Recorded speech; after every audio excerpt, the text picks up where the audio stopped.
أعوذ بالله من الشيطان الرجيم. بسم الله الرحمن الرحيم.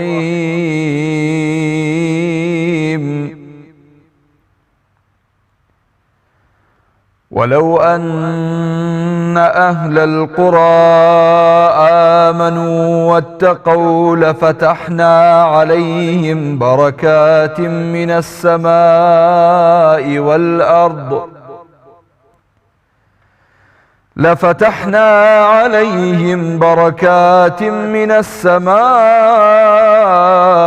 والأرض ولكن كذبوا فأخذناهم بما كانوا يكسبون.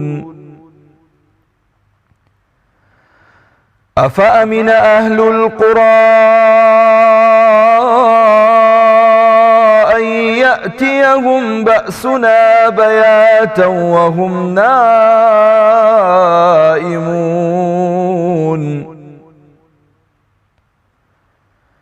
أوأمن أهل القرى أن يأتيهم بأسنا ضحى وهم يلعبون.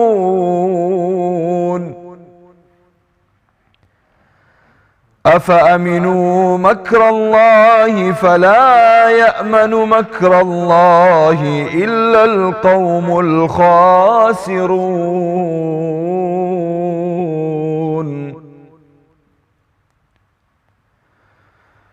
أولم يهد للذين يرثون الأرض من بعد أهلها أن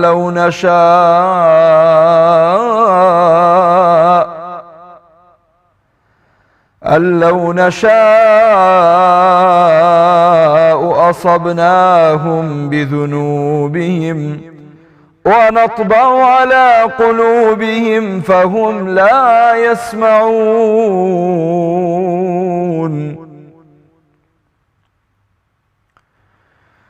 تلك القرى نقص عليك من أنبائها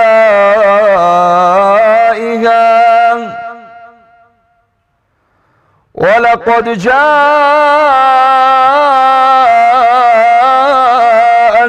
رسلهم بالبينات فما كانوا ليؤمنوا بما كذبوا من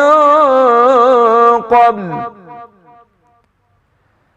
كذلك يطبع الله على قلوب الكافرين.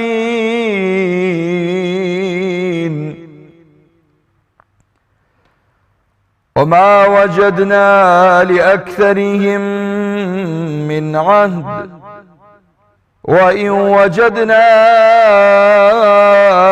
أكثرهم لفاسقين.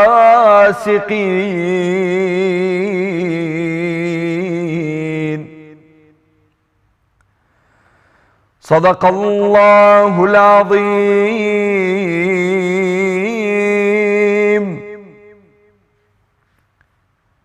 عليك بتقوى الله إن كنت غافلا يأتيك بالأرزاق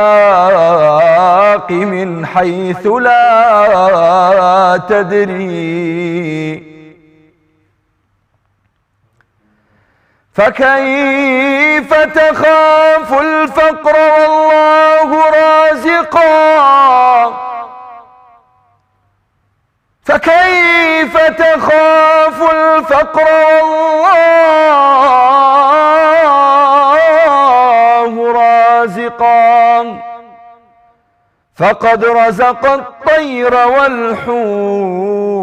في البحر. ومن ظن أن الرزق يأتي بقوة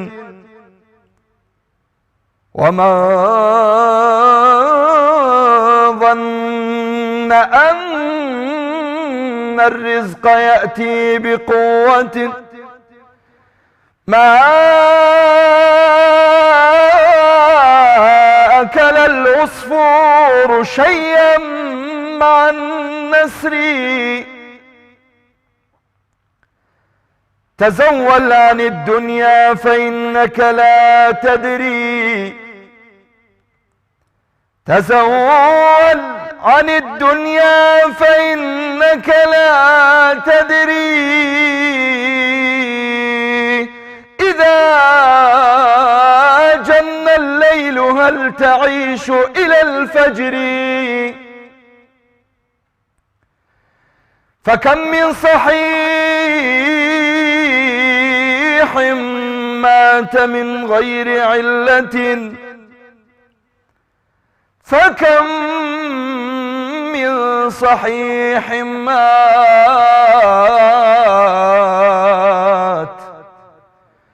فكم من صحيح مات من غير علة، وكم من سقيم عاش حينا من الدهر، وكم من فتى أمسى وأصبح ضاحكا، فكم من صحيح مات من غير علة، وكم من سقيم عاش حينا من الدهر، وكم من فتى أمسى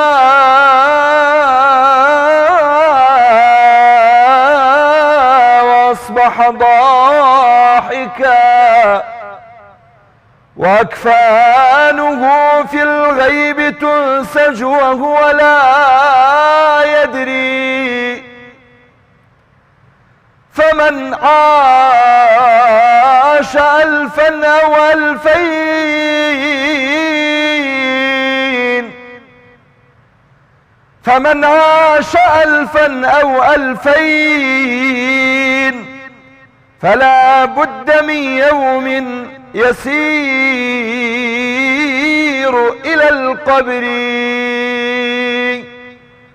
صل يا رب وسلم على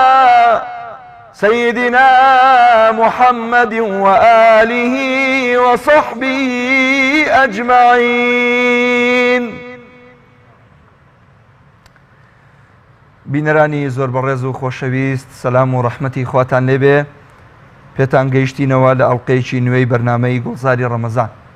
خۆشەویستان و بەڕێزان، بە کۆمەڵێک بابەت و بڕگەی نوێوە دێنەوە خزمەتی ئێوەی خۆشەویست. ئاچینە لای کاک ریازی بەڕێز لەگەڵ جەنابی مامۆستای خۆشەویست کە باز لە بابەتی ڕۆژ ئەکەن ئەمڕۆ لە زاری خۆیەوە بۆی ببیستین زانین بابەتی ڕۆژ چییە و باز لە چی دەکەن لەگەڵ جەنابی مامۆستا. بەخێربێنەوە. بۆ جەنابیش خی گەورە پاداش باتەوە. فەڕ و بەرەکەت لە مانگی پیرۆزی ڕەمەزاندا تەوەری ئەمڕۆی بۆ کۆڵێ ئەم گفتوگۆی ئەمڕۆمانە بێ. وەگەزانین لە مانگی پیرۆزی ڕەمەزانە مامۆستاگیان خێر و بەرەکەت و فەڕی خوایی هەموو کونوکە لەبەر و بوارێکی ژیانی مرۆڤەکان ئەگرێتەوە. هەر لە خواردنی سەرسفرەوە بیگرە هەتاوەکو تەنانەت گیرفانی هەژارەکانیش فەڕ و بەرەکەتێکی تەیەکە بێ وەکوڵێ لە سایی خوا و پاشان خێرۆمەندی مسلمانانەوە. مامۆستاگیان زۆر زۆر بە خێراتن دەکەین دووبارە خوای گەورە پاداشتی بەخێر باتەوە و تاعات و عیبادەتی ئەمڕۆشت خوای گەورە لە تۆش و لە ئێمەشی قبوڵ بکە. لا هەمومانی خوای گەورە قبوڵ بکە و سوپاسانەکەم و خوای گەورە هەموو لایەک موفق بکات ئینشاءڵڵا و پێ خۆشحاڵ بووین دەنگە زوڵاڵەکەی مامۆستا مەحموود و بە پێشێکەکەی جەنابی مامۆستا ڕیاس گەیشتینەوە لە خزمەتتان و ئینشاءڵڵا ئامادە بین لە خزمەتانە بۆ باسەکەی خۆمان. مامۆستاگیان وەک ئاماژەم پێدا ئەمڕۆ باز لەو بەرەکەتە خواییەکەین کە لە هەموو بوارەکان و لە هەموو کاتەکانی ژیانە بە چاوی خۆمانەی بینین. وەکو ئەڵێ ئاسەواری ڕەحمەتی خوا لە ژیانمان ئابین، بەڵام لە ڕەمەزانە زیاتر. سەرەتا من لەو ئاەتەوە دەست پێ یەکەم کە خوای گەورە فەرمێ وەفی السەمائی ڕیزقکم وەما توعدون. کە سەیری وەکو ئەڵێ ئەم ئاەتە ئەکەین سەرچاوەی ڕزق و ڕۆزی ئێمە، سەرچاوەی بژێوی ئێمە، سەرچاوەی ڕەحمەت و بەرەکەت و فەڕ و بەرەکەتی ئێمە خوای گەورە ئەگەرچی ئێمە لە سەر زەویا بۆ نمونە کێڵگەکان ئاوەدانەکەینەوە بەهێز و بازووی خۆمان بژێوی ژیانماندا بێن، کە بەڵام سەرچاوەی ئەم ڕۆزیە خوای گەورە ئیگەڕێتەوە بۆ ئاسمان. حکمەتی بردنەوەی سەرچاوی ڕزق و ڕۆزی ئێمە بۆ ئاسمان حکمەتەکەی لە چیدایە؟ بۆچی خوای گەورە پێمان ئەفەرمێ کە سەرچاوی ڕزق و ڕۆزی ئێوە و بەرەکەت و فەڕی بەرەکەتی ڕزق و ڕۆزی ئێوە لە ئاسماندایە نەک لە شوێنێکی تر. دیارە لوتفی ئیلاهی لەگەڵ بەندەکانی وا بووە لەو ڕۆژەوەی کە ئەم سەرزەویەی ئاوادان کردوێتە خوای گەورە و مرۆڤەکانی کردووە بە چاودێر و بە گەورەی سەرزەوی زەویەکی ڕق و تەقی بۆ بەجێ نەهێشتوین و بەڵکە لوتفی ئیلاهی و عنایەتی ئیلاهی لەگەڵ بەندەکانیا بووە لە بەکارخستنی شەو ڕۆژ مانگ ئەستێرەکان کەش و هەوا هەمووی لەبار بووە بۆ ئەوەی ئینسان شوێک بدات و بەحەسێتەوە. وەکو شێخی سعدی لە پێشێکەکەی گولستانیا باسی دەکات ئەفەرمێت مانگ و ئەستێرە و خۆر و هەمووی لە کارایە بۆ ئەوەی ئەی مرۆڤ تۆ نانێک بەدەستبێنیت و ماندوو نەبیت و نانێکی باش بەدەستبێن و ژیانێکی باش بەدەستبێنی. شەرتی ئینساف نییە ئەم هەمووە خزمەت گوزارە لەبەر خاتری تۆ و بەڵام تۆی شکرانە بژێری پەروەردگاری خۆت نەبی. لوتفی ئیلاهی وا بووە وەهایە کە وەکو خۆی فەرمیەتی ئینە ڕەحمەتی سەبەقەت غەضەبی ڕەحمەت و عنایەتی ئیلاهی بۆ ئێمە بووە کە ژیانی بۆ ئاسان کردوین و لەو ژیانە کەمەی کە بەم ئینسانەی دەدات بەرەکەتێکی تایبەتی وای تێدەکات کە هەست بە ئارامشێک بکات هەست بە حەسانەوەیەک بکات هەست بە ئیسراحەتێک و بەختەوەریەک بکات لە ژیانە. دیارە بینە سەر معنای بەرەکەتی خوای بەرەکەت یا مەسەن دەسەواژەی بەرەکەت دەسەواژەی ڕزق و ڕۆزی ئەمانە دەسەواژەیەکی فراوانن. مەسئلەی بەرەکەتی خوایی کە لە مانگی پیرۆزی ڕەمەزانە بە تایبەتی زۆرتر ئەیبینین و بەرەکەت یعنی چی؟ یعنی لزوم الشەیء و ئیثباتی هەر شتێک جێگیر ببێت بۆ ئینسانەکان و بەردەوام بێت. زانایان ئەڵێن وشەی بەرەکەت لە بەرکەت الماء هاتووە، یعنی ئەو شوێنانی کە بارانەکە ئەبارێ و چاڵێکە ئاوەکەی تیا ئەمێنێتەوە ناڕات. یاڵێن لە بەرک البەعیر هاتووە کە حشتێکە لە زمانی عەرەبیە ئەی خوێنیت لزوم ئەکات و بەسەر ئەرزا ئیتر هەڵناسێت تا خۆت پێی نەڵێت. لەم هەردوو حاڵەتە ئەم وشەی بەرەکەتە وشەی کەلیمەی بەرەکەت بە بارەکە بە مەبڕووک بە مبارەک بە هەموو دەسەواژەکان لە قورئانە پانتاییەکی فراوانی هەیە بۆ عەبدە خۆشەویستەکانی خوای گەورە خۆی گەوری بۆمان باسەکات. هەم لەسەر ئەرزەکەمانە کە ئەرزێکی مبارەکە ربي أنزلني منزلا مباركا كدعاء حفظة نوحة شوينيكي مبارك بيت. ومثلا أفرمي أن بورك من في النار ومن حولها كاتك حفظة موسى على نبينا عليه الصلاة والسلام قريته خواهي قورة بكركات خات الدوري أو شوينيك روناتيكي ليه وشي بارك مثلا كمصطلح أصحابي بيغمبري خواه صلى الله عليه وسلم أم شيء كبكار هناوة مثلا بۆ کەسانی کاوسەریان فەرمیێتی بارەکە الله لەکما وبارك عليكما خوای گەورە بەرەکەتی خۆی بڕێژە بەسەرتانە. یا کاتی عەبدوڕەحمانی کوڕی عەوف ڕەزا و ڕەحمەتی خوای لێبێ کە سعدی کوڕی ڕەبیعە پێیە فەرمێ من ئەمەوێ یەکێ لە خێزانەکانمە بۆ تەلاقەمە و چیاڵێ مهاجرە بێت ئەفەرمێ لا بارك الله لك في أهلك ومالك خوای گەورە بەرەکەت خاتە ماڵ و خێزانی خۆت منۆم ناوێت. دوعاکردن بۆ بەرەکەت لەسەر زمانی پێغەمبەری خوا صلی الله علیه وسلم لەسەر زمانی ئەسحابی پێغەمبەری خوا بۆ ئێمە بووە، بەڵام لە هەمان کاتە بەرەکەت زانینی بەرەکەت ئایا. بەڵێ مامۆستا من ئەماژەم بەوەدا کە خوای گەورە فەرمێ وەفی السەماء ڕیزقکم وما توعدون سەرچاوەی بژێوی و ڕزق و ڕۆزی و بەرەکەتی ئێمە بەستێتەوە بە ئاسمانەوە. جەنابیش ئاماژەت بەوەدا کە ئەم بەرکە ئەنی مەچمک و ئاوی باران لە شوێنێکی تریشا خوای گەورە فەرمێ وجعلنا من الماء كل شيء حي، یعنی لە ئاو هەموو هۆکارەکانی زیندووبوون و زیندومانمان وەکو لە فەراهم هێناوە. کەواتە ئەم خودی بارانی کە لە خوای گەورە فەرمێ ڕزقی ئێوە لە ئاسماندایە هەر خودی بارانەکە بۆ خۆی سەرچاوی ڕزق و ڕۆزیە و بۆ منە سەرچاوەکانی زەوی و کێڵگەکانی زەوی و بژێوی زەویمان بۆ دابینەکەیان هۆکاری چیەکە خوای گەورە ڕاستەوخۆ ڕزق و ڕۆزی و بەرەکەتی ئێمە بە ئاسمانەوە دەبەستێتەوە. دیارەکە ئەڵێن بە ئاسمانەوە ئەیبەسێتەوە وەکو جەناب ئاماژەی پێکێ گەڕێتەوە بە سەرچاوی بارانەکە. باران و ئاو سەرچاوەیەکی گەشەپێدانی هەموو ژیانە وجعلنا من الماء كل شيء حي هەموو شتێکی زیندوو حتى دراسەیە کرابوو لە نەوع دەعبایەکەی لە سەحرایە وتیانە ئەمە خۆ ئاوی پێویستێ بەڵام کە سەیریان کردوە تەحلیلیان کردوە زانایان حتى ئەوەیش ئەو مادەیەی کە هەیەی ئەگۆڕیە بۆ ئاو بۆ شلەمەنی و لە ئاسمانەکە فەرمێ وأنزلنا من السماء ماء مباركا خۆی گەورە مائی مبارەک باسەکە دیارە ئاوی بەبەرەکەت ڕزق و ڕۆزی ئێمە و گەشەی لەشی ئێمە بەو بارانەوەی بە حتا بەو شێ هەل لە شێکا بەرەکەتێمان دەستەکەوێت دەمەدان لە ساڵ و وشکە ساڵیەکانە کە فترەی وشکە ساڵیە بێم و دەستمان ئەقڵەشێتەوە چونکە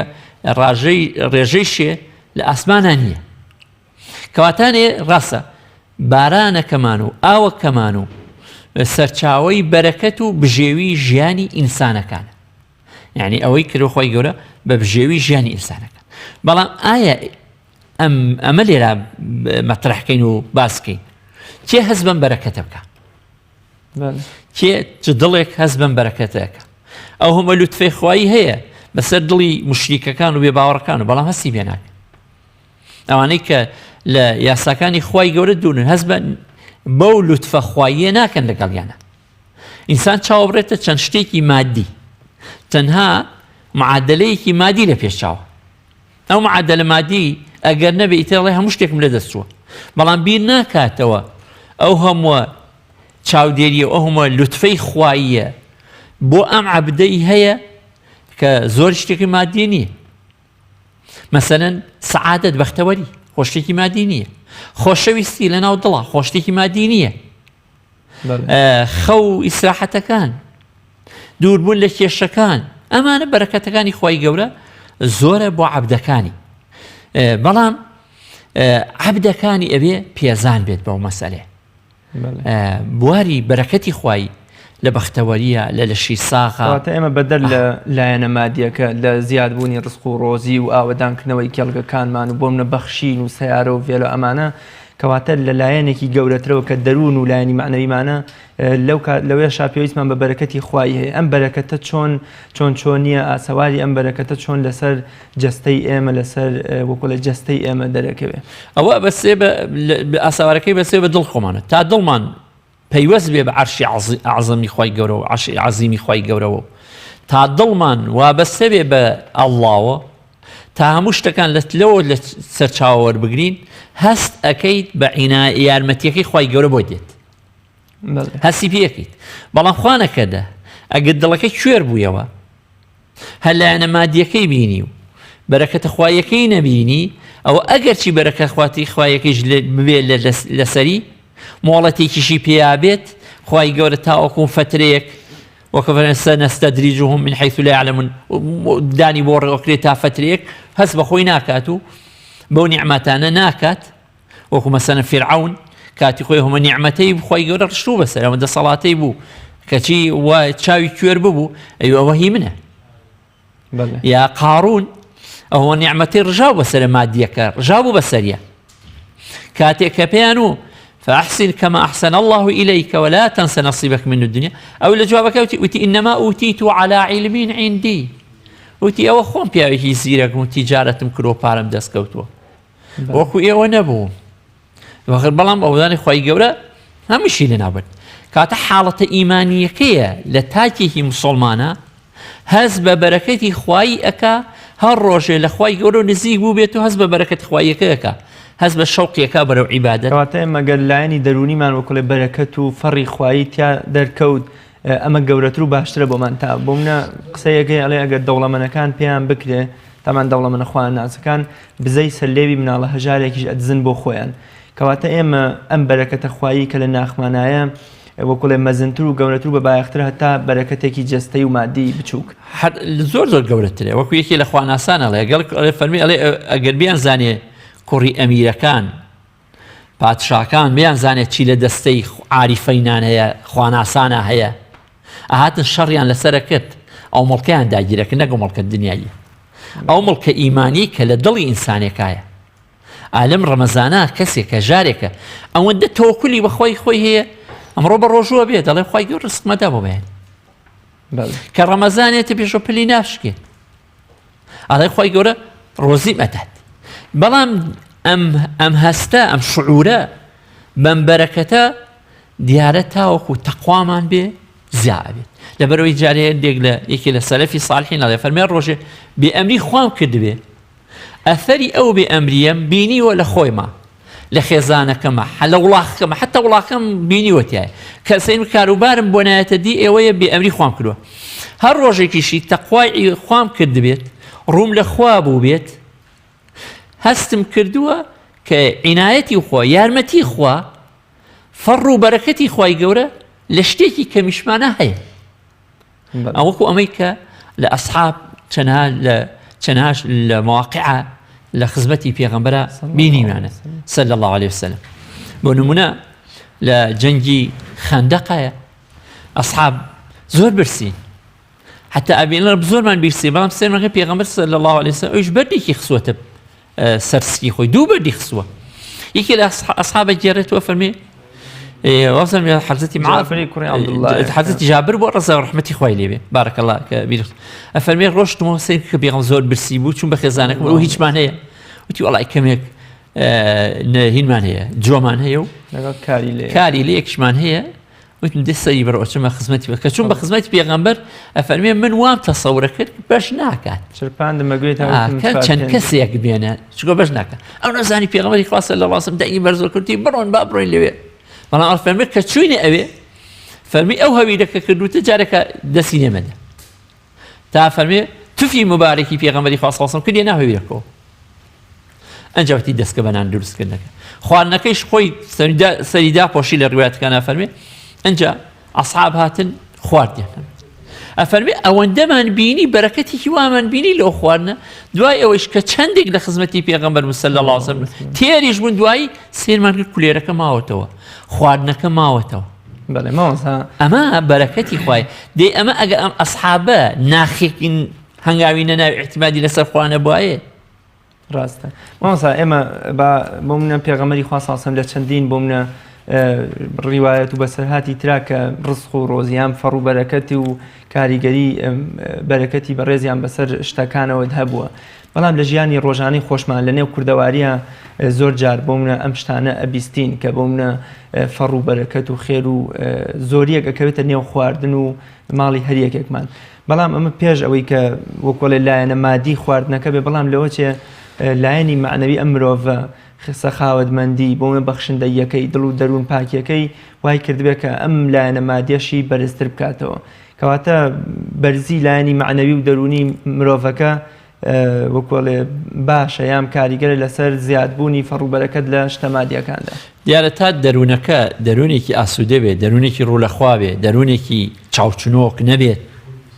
دەروونە نەبێت بەس چاو ببڕێتە دنیا قیامەت لەبیر بکە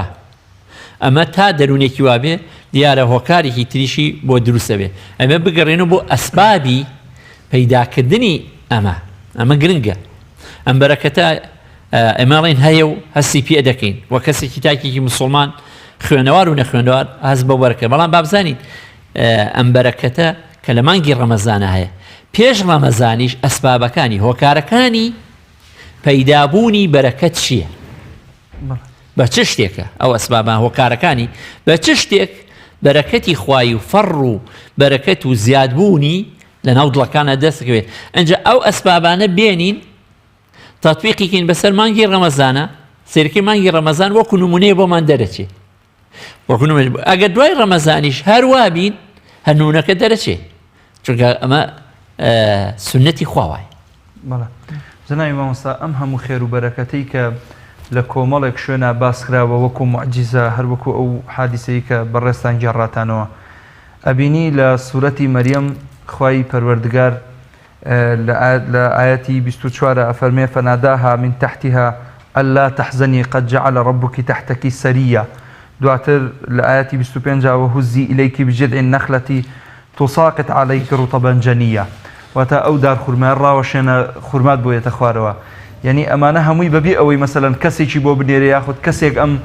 خواردني بيشكش بكاك خواي گەورە ئەم بەرەکەتەی ڕشتووە بەسەر مەریەمیشا کە ئێمە ئەمڕۆ هەندێک کەس هەیە ئەڵێ مەسەلەن من چۆن ئومێدم هەبێ کە خوای گەورە چۆن ئەم ڕزقە بۆ من ئەنێرێەوە بیستومانە لە جارانە گێڕامیانەتەواڵەن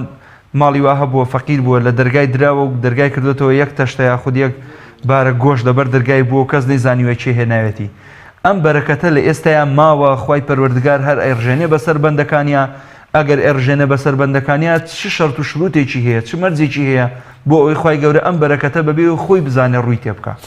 دیارە ئەوەی کە لە مێژووە بووە جارێتری شەر دووبارە بێتەوە بەڵێ ئەوەی کە بۆ وەکو جەناب باس کرد بۆ خاتو مەریەمە دروست بووە كلما دخل عليها زكريا المحراب وجد عندها طعاما رزقا رزقي لا بوا قال أن لك هذا ما أملك يبو أما لئيم الشهية چونك أم وعدي خوا تنهابو قومالك نبو أميك ذاتي پروردگار أم لطفي كهبو بو عبدكاني لهر جويق أم عبداني لقل أوابن أو لقل مانا بەڵام ئەوە کەم و کوڕیەکەی ئەکەوێت ئێمە دیارە ئەبێ بگەڕێنشی بە چ شتێک ئەمانەمان دەسەکەوێت بە چ شتێک ئەو بەرەکەتەمان دەسەکەوێت تاوەکو وەکو جەناب بفەرمووت هەر شتێکی معجیزە نەبێت کاکەەوە خاتو مەریەمە و دایکی حەزەتی عیسا بوو تەواو بوو یا ئەو پێغەمبەری خوا بۆ بەسەر چوو ئەی ئەمڕۆکە ئێمە ئێمەش زۆرمان هەیە زۆر لە خەڵکەکانێکە بینین زۆر کەسانی کە شتمان بۆ ئەگێڕێتەوە کە چووەتە دەرەوە من پیاوێک ئەمە هەر بەواقعی بۆی گێڕامە خۆبێکی زۆر ئینیشتم وتی ماڵی باوکم جیایان کردومەوە هیچم نەبوو وتی ڕۆژێکی باران بوو نانیشمان نەبوو وتی چوومە دەرەوە پاڵما بە باران بوو ئیسی ئەو قسەیەوە پیاوم لە بیرە وتی سێرەکەم دە دیناریەک بوو یا پارەیەک بوو وتی سێرەکەم بە قراقی جا جۆلگەلەکە ئاوی هێنا بەردەسم وتی بردم ئەو کاتە پارەکە هەموو شتێکم پێکردم خوای گەورە ئەها من وتم ئیعتیمادم لەسەر خوایە خوای گەورە ئارسکەکەی وەناردین خۆ ئەمە ڕۆزڕۆزی ئینسانەکان دراوە بەڵام ئیگە ئینسانەکان خۆیەتی بەڵام ئێمە با بگەڕین و بۆچی بۆ ئەو ئەسبابانەی لە لەحەزاتێکە جاروێ لە یەک لەحزا ئینسان ئیعتیمادی لەسەر خوایە خوا بۆیەنێری لە یەک لەحزا لە یەک چرکە ساتێکە ئەگەڕێتەوە بۆ لای خوای گەورە بۆیەنێری واتە لەم کاتە با لەوە پێشیش گوناهبار بوو بێن ئینسانی وایە گوناهبار بووە بەڵام لەو کاتە کە زۆری بۆ دێت ئەگەڕێتەوە لای کێ لە دەرگای خوادا کەمادەم لە دەرگای خوادا خۆی گەورەی بێئومێدی ناکات بەڵام ئەوەشمان لێ معلوم بێ خۆ ئێمە نەگەوەی هەشتی ئێمە داوامان کەین ئێمە بە چاو ذاتی پەروەردگار و پێشەکی بێژەوەی باز لە ئەسبابەکان کەین ئێمە بە بلا تەشبیه ولا تیمثال بۆ خوای ذاتی جەل جەلالوه ئێمە وەکو چی واینانێ وەکو ئەو منداڵ وایە کە پەلامار ئەدا چکولاتەکە بخوا شەکرەکە بخوا بەڵام دایک و باوکی لێمە نەعکات خۆ منداڵەکەیان خۆشە و شتێکی باشتری شیە دەنێلەوە مەسەر خواردنەکەیان بۆ حازرکەوە بیدەنێ بەڵام شیرینەکە نابێ بخۆی خۆ لەوانەی مناڵەکە هەستکە و دیبیشگری بڵێ بۆ لێم مەنعەکەن و ئەمانە ئێمە هیچ بە نیسبەتی خوای گەورەوە لەو مەسئلەیە ئەوێ بزانین داوای شتێکم لە خوای گەورە بەڵام نەبۆم ناکات ئەبێ یەقینم بێ ئەمڕۆ کە بۆم ناکات چاکترە لەوەی کە بۆم ئەکات ئەبێ ئەو ئیتیصالەمان ببێ پێش ئەوەی بۆ نەڵێن ئێمە هەشتێک بۆ هیوایە لەوانەیە کەسێکی ئیمان لاواز بێت بەڵێ دەخۆم داوام کرد لە خوای گەورە چەند ساڵێکی شوونە یامی بەڵام تۆ چوزانی ئەوەی کە ئەوە داتێ خێری تایە بۆت ئەمەی ژەبێ بزانین ناحیە ئیمانیەکەەوە ئەبێ بزانین تەسلیم بوو بێتین جەنابی مامۆستا عەفو دوو ئاەتی تر هەیە هەستەکەم ڕەبتێک هەیە لە نێوانیانە هەرچەنە هەر ئاەتە و لە سوورەتێکایە لە سوورەتی مائیدە لە ئاەتی 88 خوای پەروەردگار ئەفەرمێ وەکولوا مما رزقكم الله حلالا طيبا واتقوا الله الذي أنتم به مؤمنون دواتر لە سوورەتی ئەنعام لە ئاەتی 142 ئەفەرمێ كلوا مما رزقكم الله ولا تتبعوا خطوات الشيطان لەوێ ئەڵێ حلالا طيبا لێرە ئەڵێ ولا تتبعوا خطوات الشيطان ئەم ڕەبتە لە نێوانی حەڵاڵ و لە نێوان دوورکەوتنەوە لە خطواتی شەیطان چییە؟ دیارە حەڵاڵ ئەوەی کە خۆی گەورە فەرمانی پێداوین یا أيها الرسل كلوا من الطيبات واشكروا كلوا من الطيبات كلوا مما رزقكم الله ولا تتبعوا خطوات الشيطان خۆی گەورە فەرمانی کە داوە لە پێش مسلمانانە بە پێغەمبەران کە فەرمانی پێداون حەڵاڵەکان وەرگرن ئەوەی کە خوای گەورە بۆی داناون و ئیجازەی پێداون و بەڵام حرام سنوورەکانی خی گەورە مەبەزێنن ئەوەی کە خی گەورە پێیداون و لە هەمان ئەو فەرمانەیشی داوە بە مسلمانان کە ئەی جەماعەت کۆمەڵی مسلمانان ئێوەش لە حەڵاڵی خی گەورە بخۆن جا حەڵاڵی خی گەورە لەگەڵ خەتەواتی شەیتانە خەتەواتی شەیتان حرامەکانە لە ڕیباوە دەسی پێەکە لە دزیکردنەوە دەست پێەکە لە حەسادەتەوە دەسی پێەکە ئیتر هەموو بابەکانی و درگاکانی خەتەواتی شەیتان ئەوەی کە شەیتان دائیمە یعیدکم الفەقرە اینجا هاتم ئەوە بڵم فەقیرێک بۆ نمونە فەقیرێکی موسڵمان ئەڵێ ئێ باشە من حەڵاڵ ئەخۆم لەبەرەوەی حەڵاڵیش ئەخۆم خی گەورە ڕزقم نایە وەالعیاذ بالله بەڵام ئەبینی دەوڵەمەندێکە ملیۆنێرێکە مەسەلەن حرامی ژەخۆ خی گەورە ئەوە نەژ ڕزق و ڕۆزی بۆ نێرێ ئەمە جیاوازیت زانیی ئەوە تێگەشتنی ئەو کەسە بۆ ڕزقی بچوو کردوێتەوە بەڵێ ڕزق فراوانە ڕزق هەر چەند درهەم و دینارێ نییە چەند دۆلار و دینارێک نییە مەسەن 500 دینار ڕزق نییە ئەوێ بزانێت ئەو کەسە پێش هەموو شتێ هەر ئەو زمانی کە قسەی پێ ئەکات ئەڵێ من بووە هەر ئەو زمانە ڕزقە خوا پێیاوە لەش ساغی واتە لەش ساغی لەشی ساخە توانە و دەستەیەکی هەیە ڕۆژە برادێک کرێکاری ئەکەدەی و بەخوا کرێکاری زۆر ناخۆشەوەکەی ئەمە ڕزقەوتم ئێبراکەم ئیسێ کاییوە هەیە لەوانەیە لە ساریکی زۆر مۆدیل بەرزابێ ئاوات ئەخوازێ بە تۆ کە ئەتوانی 50 کیلۆ چیمە تۆ ئەنەیتە سەر شانت و دایەگری تۆ ئەمە بە ڕزق نازانی هیوای ئێستا لەسەر قەرەوێڵەیە کەوتووە ڕاکشاوە مناڵێکی ئاوەکە بەدەمیەوە ئاواتە خوازی ئەڵێ خۆزگایەک و من بەس قاچم بواە بڕۆشتمایە هیوای دەستی ئەگنێ لە خۆزگای بەس چاوم ببواە هیوای گوێی لە شندی ئەڵێ بەس خۆزگای گوێم بواە یعنی کاتە ڕزقی ڕزق یعنی ئەو بەختەی کە خوای گەورە بۆی دیاری کردوین خواردن و خواردنەوە و پۆشاک و ماڵ و سەر و سامانەکە ئەو دارایی کە ئەو شتانی پێکرێەوە سیلەیەکە و پارەیە کەیەتی ئەمە جزئێکە لە ڕزقەکە جزئێکی بچووک لە ڕزقەکەیە بەڵام ڕزقەکە کە بەختەوەریەکەیە لەش ساغیەکەیە ئیمانەکەیە شە بۆ منە داوا بۆ کۆڵێ ڕزق و بەرەکەت کە شتێکی جابێت کە داواکەین ئەڵێن خوای لەش ساغی و ئیمان و مناڵی ساڵح و دراوسەی باش و بۆ منە خواردنی حەڵال ئەم شتانە کاتە مەرج نییە بۆ منە کورتکەینەوە لە ئەگەر لە خواناک کوردیکەین زۆر خەتەر چونکە هەر ئەو کەسەی ئەو پارەی هەیە هەر بۆیە خی گەورەژە فەرمی وەلە ئین شەکەرتم لە ئەزیدەنەکم بەڵێ لە خەزکە خی گەورە تا سوپاس گوزاری بۆوان زیاکە خۆشە نیە سەروەتمان بۆ زیاکە هەندێک جار سەروەت دەبێ بە بەڵا کوڕ ئەوێت کەسی ئەوێت کەسی مسلمانی ئەوێت لە پیاوان لە ئافرەتان بتوانێت بەرگەی سەروەت بکرێ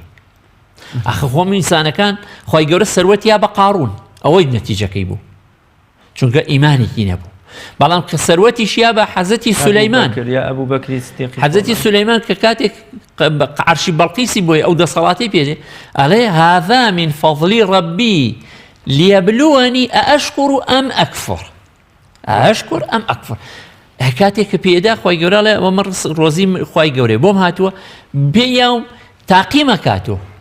ئایا من سوازگوزاری ئەم نیعمەتەم یا پێنەزانم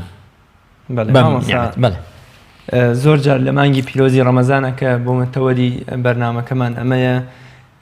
ڕزق و ڕۆزی زۆر و بەرەکەتدارە بێ ینی هەستی پێەکەین ینی زۆر جار بۆ منە چێشتێک بەشی ئایلەیەکی گەورەکە یام هەتا خێر و بەرەکەت و فەڕ و بەرەکەتی ئەم مانگە سەرانسەری ژیانی مرۆڤەکان ئەگرێتەوە ئەمە پەیوەندی بە چیەوە هەیە یەکەم شتێ پەیوەندی بە تەقواوەیە چونکە لەم مانگە خەڵک ئەهلی تەقوایە ڕۆژوو تەقوایە لعلەکم تتەقون وەکو ئاەتەکە مامۆستا خوێندیوە لەسەرتاوە لەو ئەن ئەهل القرى آمنوا واتقوا لفتحنا عليهم بركات من السماء والأرض مانگە مانگی تەقوایە ئەو کەسە بەیانی هەڵەسێ دەست نوێژەگرێ نوێژەکەیەکات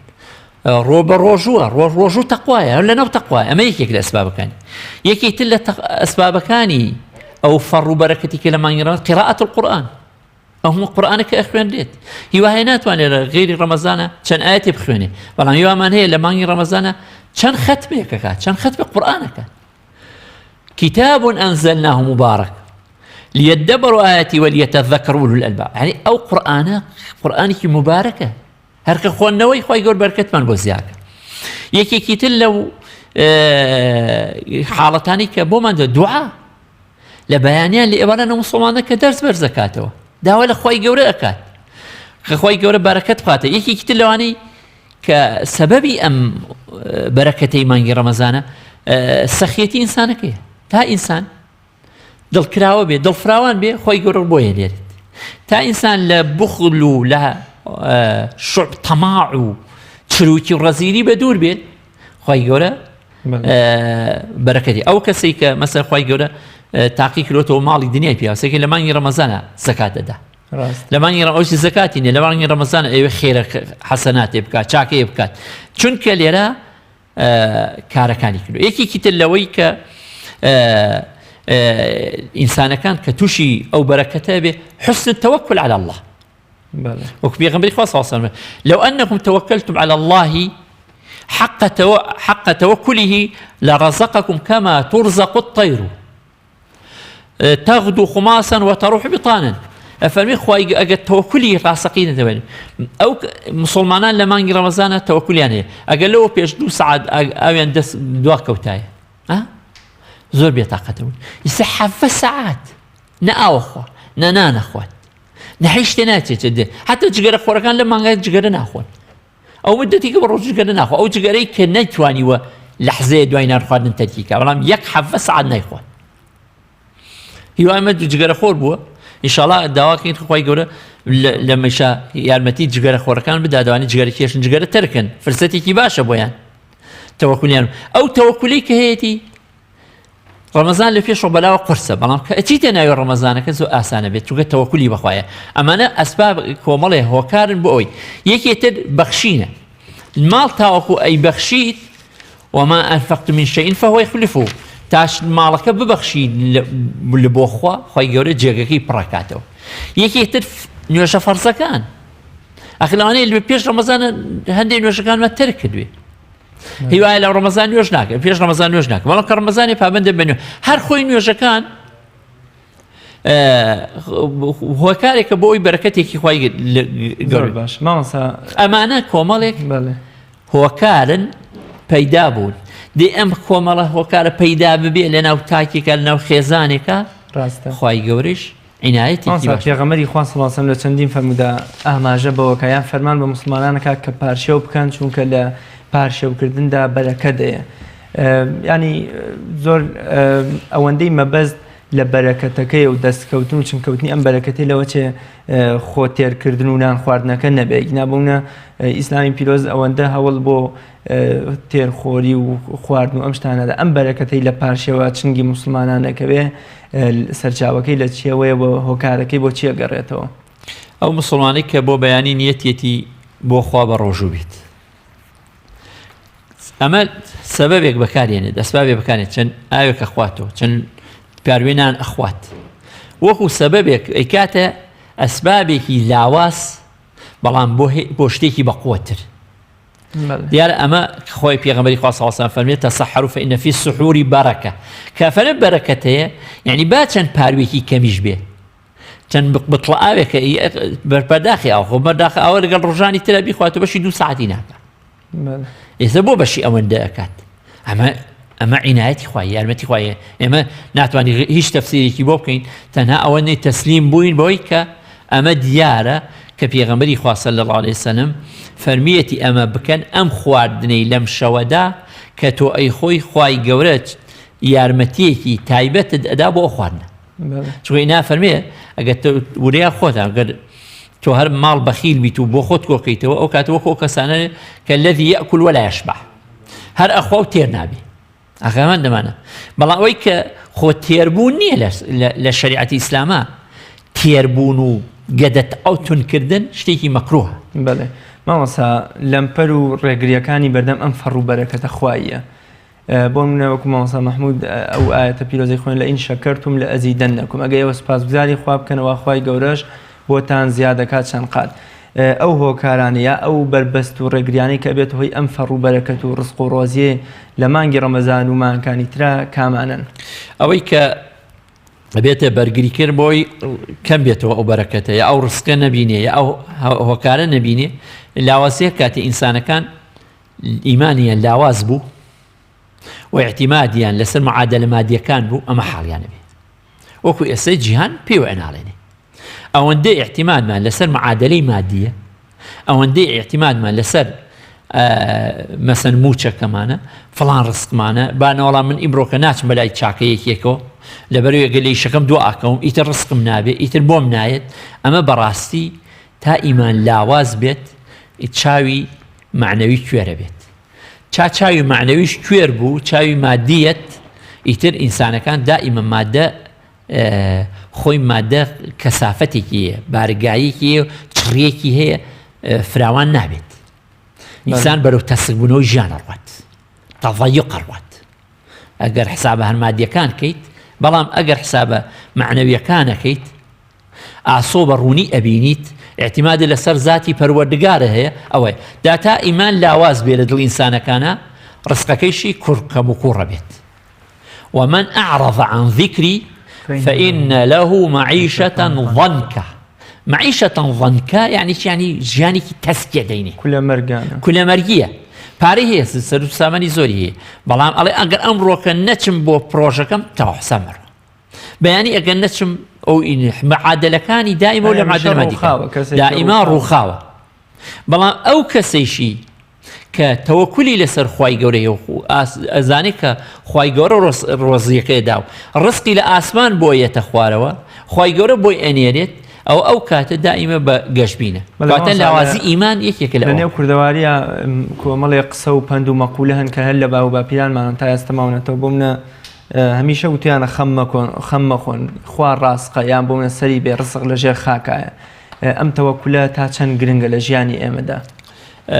ئەو تەوەکولە لبی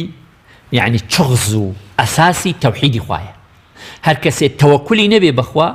لە دەرگایەکی شرک و بەشبەیاکردنی بۆ خوا داوە. ئیمامی غەزالیە فەرمێ ڕەزا و ڕەحمەتی خوای لێبێ لە کتێبی إحیاء علوم الدین ئەڵێ تەوەکل بەخوا چغز و ئەرکانی عەقیدەی تەوحیدە. ئێمە کە ئەڵێن موحیدون تەوحیدین و یەخوا تاپەرستین ئەبێ ڕەنگدانەوەی تەوەکل لە ناومانە ببێ. چونکە ئەگەر تەوەکل نەبوو زۆر چپەی شەیتان ئەچبێنە بە گوێمانە. بەیانی ئەمری لە برسامەیکە بۆ بەشی ئەوە دەیت تۆ ئەی خۆ بۆ مناڵەکانت، تۆ بەشی ئەوە دەی ئەی خۆت، تۆ بەشی ئەوە دەی چی ئەەکەی بۆ سمێنێ، ئەی سمێنێ کەس فریای تۆ ناکەوێ، تۆ چاکەی لەگەڵەکەی کێ فریای تۆ ئەکەوێ. ئەمانە دەی عەرقەلە و کوێرە ڕێگان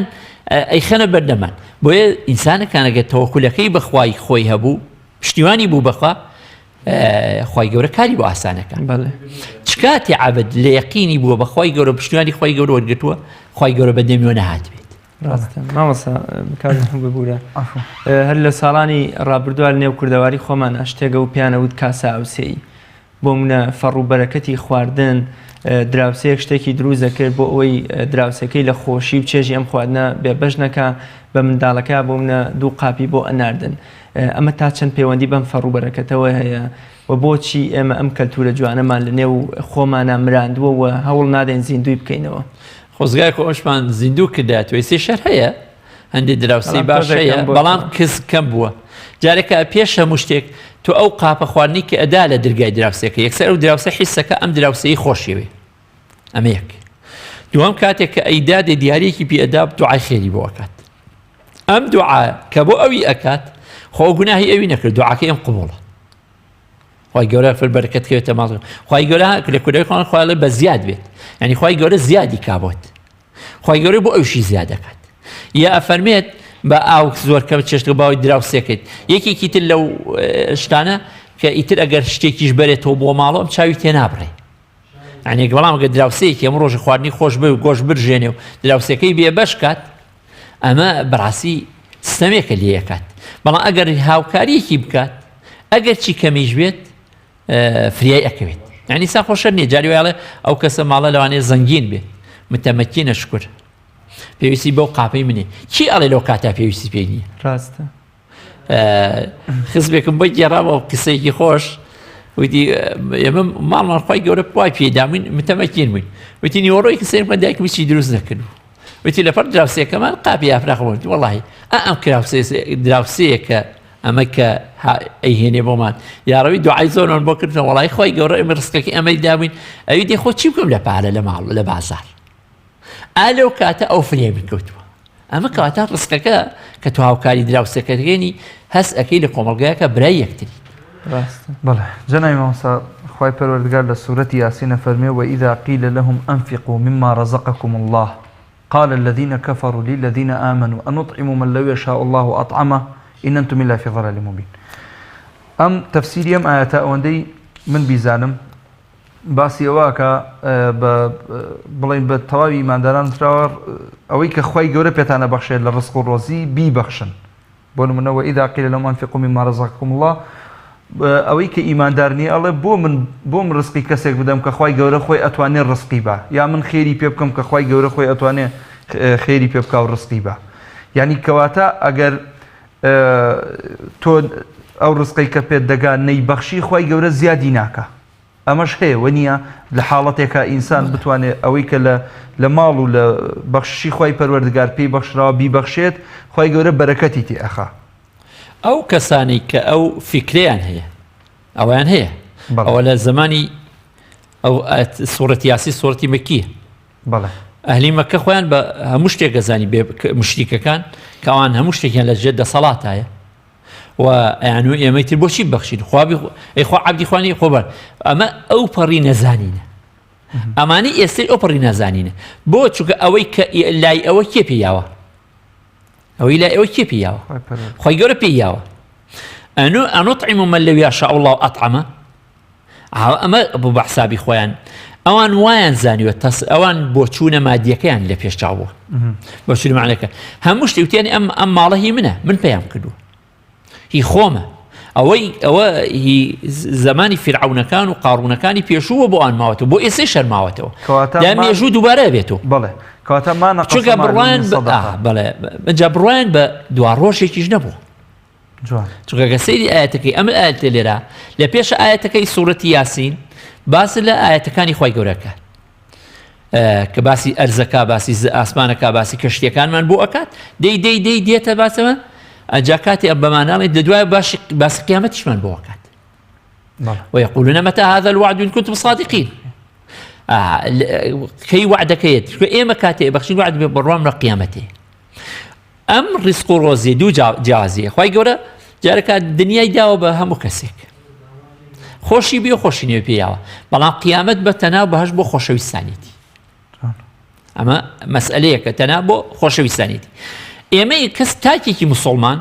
تعامل لقل أما داوا كخواهي قورا بياوا ما في خواهي قوري لسرو يا كريم مسلمانان بكا بو أوي بيت وسيليكيش هم أم رزقارك خوشوي سيك دروسك هم لقيامتش بيبرد بلان كسيكي مادي صرف كتنها خوي مبسه هر أنانيتي تياهي چروكي ورجدي تيداهي هر چاوي بريوة خوي چاوي بريوة منالكاني خوي تيركات مالكي خوي پوشتكات يتش خلقي تني مبزنبه أما كسيكي أنانية أما قيامتي فوتي چكا براي بقيامت نية چاب بلي بيشي خاجة چو من بزانم قيامتي كي ما زاني قيامتي كي بوي بروش أقل إيش بزاني قيامتي كي بو مالي رزقاري أبيت هولي قيام بويدات والله أوتاني الروش قيامتها بباوركان على شيء يا ليتها قال هلك عني سلطانية ما أغنى عني مالية ما أغنى عني مالية خوخ والله كم سلوت شيء سوديك بينا بخشي أما لا يكتري شوا لدلي شيء الرحمة كدر هاتوا شو كانت هذا بباور هي الرحمة كي هي بو قيامتي شنو بو الدنيا الرحمة كي هي هاوكاري خلقك هاوكاري شاكا كانت خوخوي جورج للدنيا بركة خاتم بوش كاتا أم كسانة كأو طعن أدن بو أخواني بينادا أود بروان بزندوبونونية كاتا إنساني مسلمان أبي باوري بوها بيك هيج باريك للصدقة ولا خير ولا بخشش كم ناكا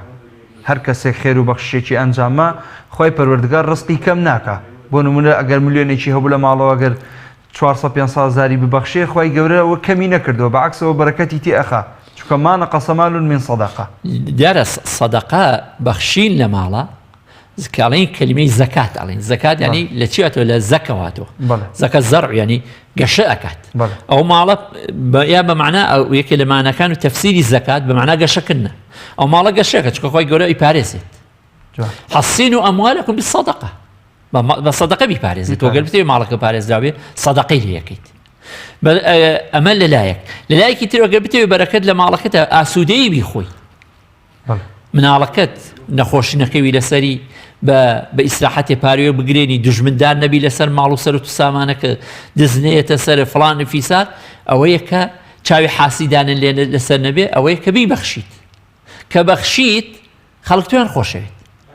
کێ کەسی بەخشندەی خۆش ناوێت ئیسا ئەگەر کە ئەو کەسانی کە ماڵ ئەبەخشن ئەوانی کە سەرمایەدارەکان خۆی گەورە بەرکە خاتە ڕزق و ڕۆزیانەوە کە لە مانگی ڕەمەزانە ئەبینین ئەبیسین دەستدرگای زەکاتیان ئاواڵا کردوێتەوە و بەخشی یارمەتی فەقیر و هەژار و نەخۆشەکان و خەڵکانێک ئەدەن ئایا ئەم کەسانە ڕۆژێ لە ڕۆژان کەس بێکەسبکارن یا خۆ لە دڵی خەڵکەکان زۆر کەسیشمان هەیە سەرۆتێکی زۆری کۆ کردوێتەوە کاتێ پێزانین کە وا دیارەکاتی بەرنامەکەشمان تەوا و زۆر سپاسی بەڕێز دەکەین کاک مەحموود دەستان خۆش بێزانای مامۆستا خۆی گەورە پاداش ئازیەتماندای و خۆی گەوری قیامەت و تاعات و عیبادەتی هەموو لایەکمان قبوڵ بێ بەڵێ بینەرانی بەڕێز و خۆشەویست ئینشاءالله پاش ناوبڕێکی ڕیکلامی دێنەوە خزمەتی ئەوەی بەڕێز و خۆشەویست بۆ ئەوەی بەرنامەکەمان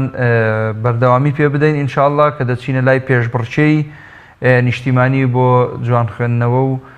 دەنگخۆشی قورئانی پیرۆز سواسی جەنابی مامۆستا ئەکەین سواس بۆ کاک ریاض بۆ پێشکەشکردنی بڕگەی بابەتی ڕۆژ بە هیوای ئەوەی لە ڕۆژانی داهاتوشدا بە خزمەتی ئەوەی خۆشەویست بگەینەوە لە بابەتی نوێدا ئینشاءالله دەچینە لای ناوبڕێک و دێینەوە خزمەتتان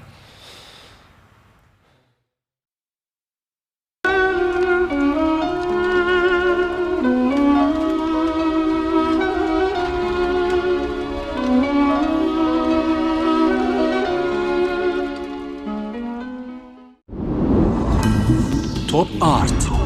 تاکە بریکاری تۆڕی میدیایی کۆمەڵ بۆ دروستکردن و بڵاوکردنەوەی ڕیکلام تۆپ ئارت.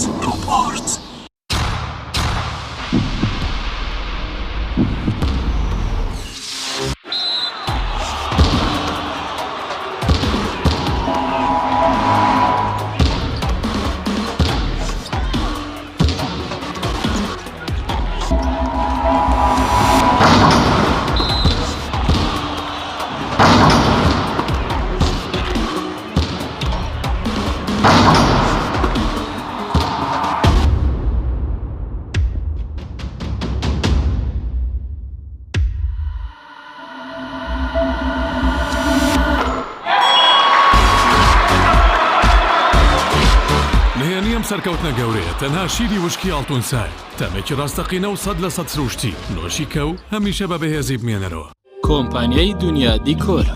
کۆمپانیای دنیا دیکۆر ئامادەیە بۆ دانانی دیکۆراتی ماڵ و شوێنە گشتی و حکومیەکان. کۆمپانیای دنیا دیکۆر هەڵدەستێت بە دروستکردن و دانانی کەوانتەر و ژووری نووسن و ئۆفیسی گەشت و گوزار و جبسم بۆردی مەغریبی و کاغەزی دیواری ئیتاڵی و تەختەی ئەرزی تورکی و ئەڵمانی و جیاکردنەوەی هۆڵ بە HDF و MDF و داری سروشتی. کۆمپانیای دنیا دیکۆر دنیایەک بۆ دیکۆراتەکانتان. ناونیشان سلێمانی فەرعی یەکەم شەقامی بازنەی مەلیک مەحموود بەرامبەر پارکی مەلیک مەحموود. فەرعی دووەم شەقامی بازنەی مەلیک مەحموود بەرامبەر سۆپەرمارکێتی ئاڵتون. فەرعی سێیەم ناوچەی پیشەسازی یەک بەرامبەر تاقیگەی بیناسازی. کۆمپانیای دنیا دیکۆر. کارگەی برنجی ئاڵدان یەکەمین کارگەی برنج لە کوردستان. کارگەی برنجی ئاڵدان لە تەڵتوک برنجی دەنکڕی کوردی ئاسا بەرهەم دێنێ لە تام و چێژدا هاوتایە بە برنجی خۆمان. ئەم کارگەیە گومانەکان ئەڕەوێنێتەوە و برنجێکی تەندروست لە تەڵتوک ئەخاتە نێو بازاڕەکانی کوردستان. برنجێک ڕەنگشوشەی و سروشتی بەرهەمهێنراو لە کوردستان بۆ تەندروستیەکی باش و باشتر. کارگەی برنجی ئاڵدان لە تەڵتوک برنجی ئاڵدانی بەرەمێنە. برنجی ئاڵدان ژەمێکی تەندروست بۆ هەمووان.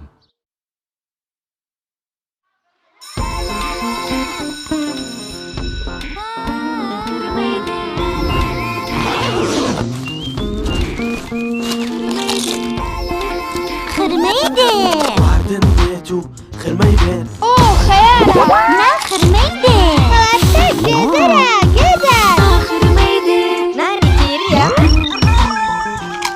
میزەڵانە نووسی عەشقە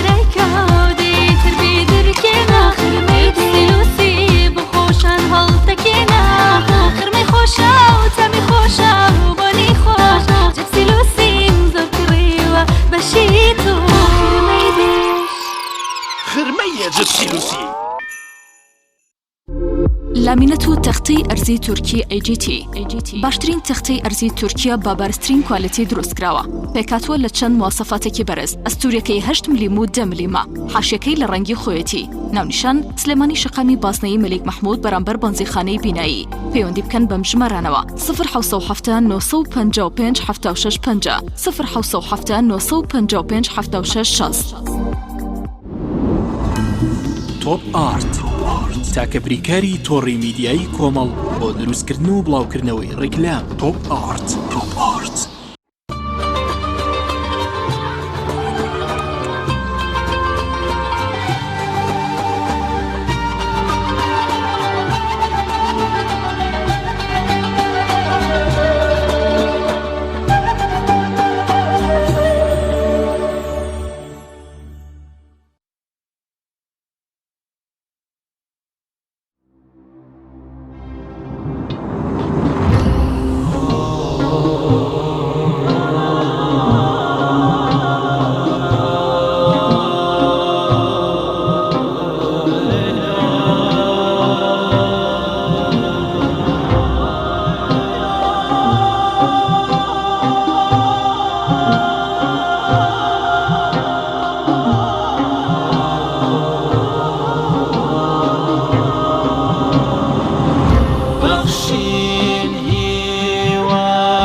بەخشین نەوەی بێکەسان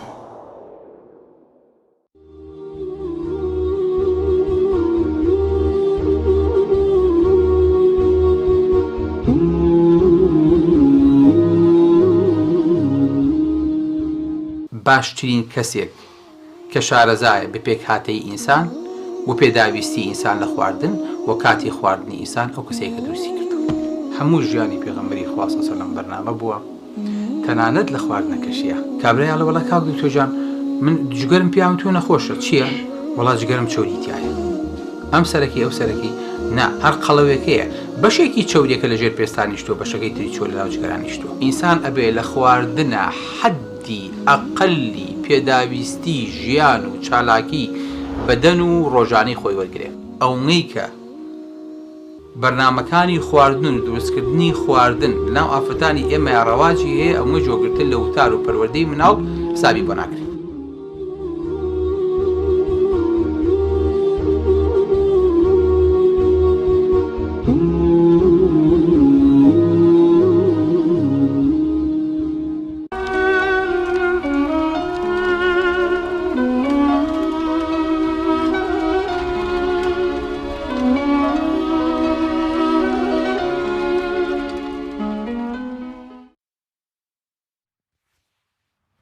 بینەرانی زۆر بەڕێز و خۆشەویست سەلام و ڕەحمەتی خواتان لێبێ خۆشحاڵین لە بڕگەی پێشبڕکێی نیشتیمانی بۆ دەمخۆشی و جوان خوێندنەوەی قورئانی پیرۆز بە ئێوەی ئازیز و بەڕێز گەیشتینەوە بینەران و بیسەرانی خۆشەویست دەچینە لای لیژنەی زۆر بەڕێز کە لێرە ئامادەن بە سوپاسەوە و ئەمڕۆژ چەند بەشداربیەک پەیوەندی ئەکەن و ئینشاءالله لە ڕۆژانی داهاتووە دەرئەکەوێت کە چێ سەرئەکەوێت بۆ قۆناغی داهاتوو کە دێتە نێو ئستۆدیۆ ئینشاءالله لێرەوە گوێەکانمان ئاوادان ئەکاتەوە و گوێەکانمان ئەشۆنەوە بە قورئانی پیرۆز کە هەمیشە مای ئارامی دڵ و دەروونمان ئەبێت بە ئیزنی خوای پەروەردگار خۆشەویستان و بەڕێزان ئەچینە لای کاک شێخ حسێن و بەخێرانە هێنینەوە دووبارە کاک دکتۆر ئیسماعیل و کاک دکتۆر محمود کاک شێخ گیان فەرموو ئەمڕۆ جەنابتان چی بە بینەرانی بەڕێز ئەڵێن سەبارەت بە بەرنامەکە بەناوی خوای گەورە و میهرەبان سوپاس و ستایش بۆ خوای پەروەردگار درود و سڵاو بۆ سەرگیانی پێغەمبەری نازدار حەزەتی محەممەد صلی الله عليه و آله وسلم سڵاو و ڕێز و حورمەتمان هەیە بۆ هەموو بینەرانی خۆشەویست و ئازیز ئەمڕۆ کۆتا ڕۆژی مەرحەلەی یەکەمە یان بڵێین مەرحەلەی دووەم چونکە پێش ئەم قۆناغە بڵین ئێمە ئەو خۆشەویستانە لە ڕێگەی تەلەفۆنەوە تێستێک کراون ئەمە وەکو ڕسمی ئەمە مەرحەلەی یەکەمە قۆناغی یەکەمە قۆناغی دووەم ئینشاءالله لە پاش دوو سبەی نێنا سبەی نێ ئینشاءالله ئیعلانی ئەوە ئەکەین کە چەند کەس سەرەکەوێ بۆ قۆناغی دووەم بەئیزنی پەروەردگار دوو سبەی ئەو خۆشەویستانە بانگێش دەکرێن بۆ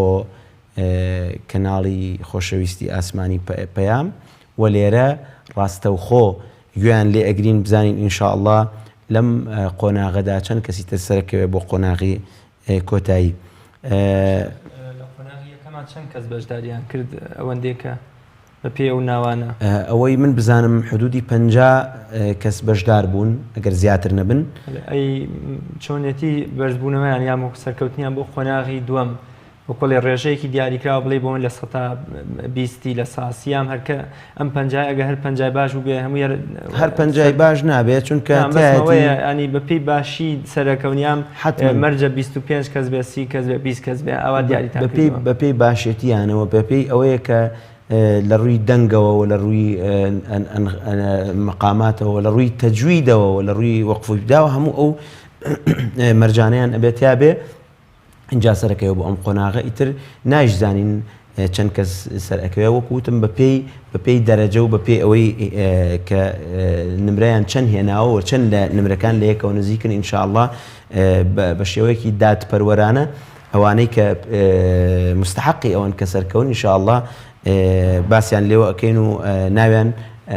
ئەخرێتە بڵین سەر شاشەکە سبەینە ئینشاءالله کە ئاڵێن ئەم خۆشەویستانە سەرکەوتون ئێستا 5 خۆشەویستمان ماوە کە ئەمڕۆ ئینشاءالله بەشداری ئەەکەن ئەچینە لای یەکەم بەشداربوومان کاک سەردار سەعید لە شاری ڕانی خۆشەویست السلام علیکم ورحمة الله کاکە سەردارگیان سورەتی ئالی عیمران ئاەتی ژمارە 32 بۆ 36 بۆ جەنابەت ئامادە کراوە فەرموو با گوێبیستی جەنابەت بین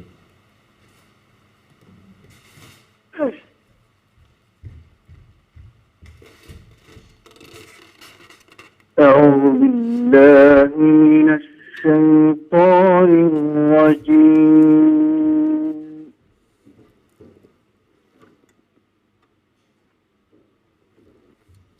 بسم الله الرحمن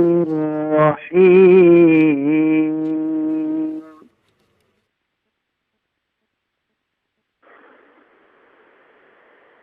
قل أطيعوا الله والرسول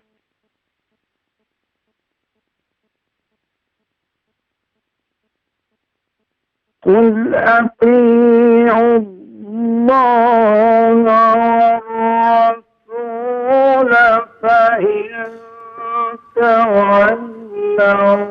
فإن الله لا يحب الكافرين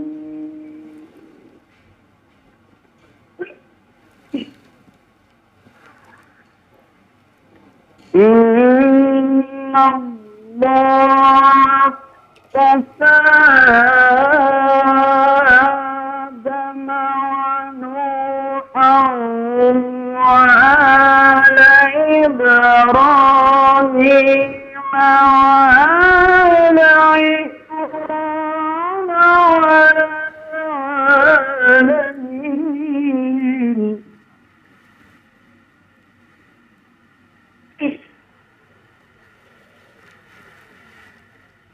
ذرية بعضها من بعض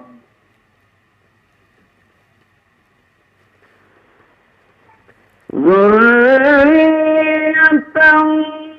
بعضها من بعض والله سميع عليم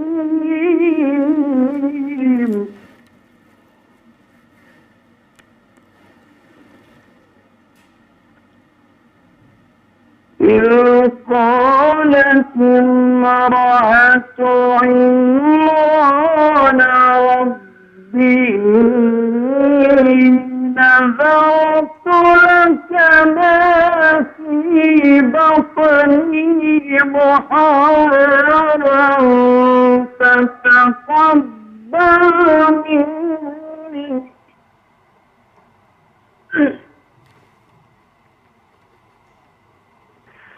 إنك أنت السميع العليم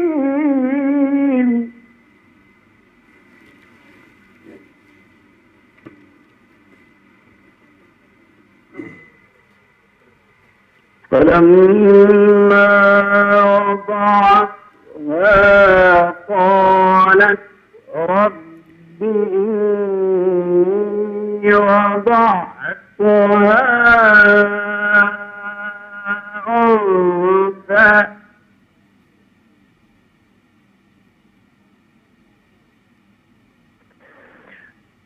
فلما وضعتها قالت رب إني وضعتها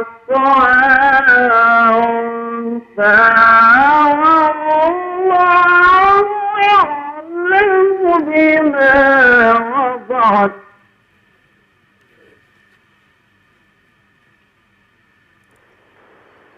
قالت رب إني وضعتها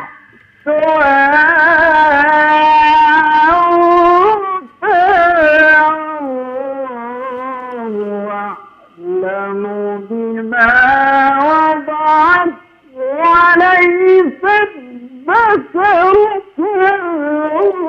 كالأنثى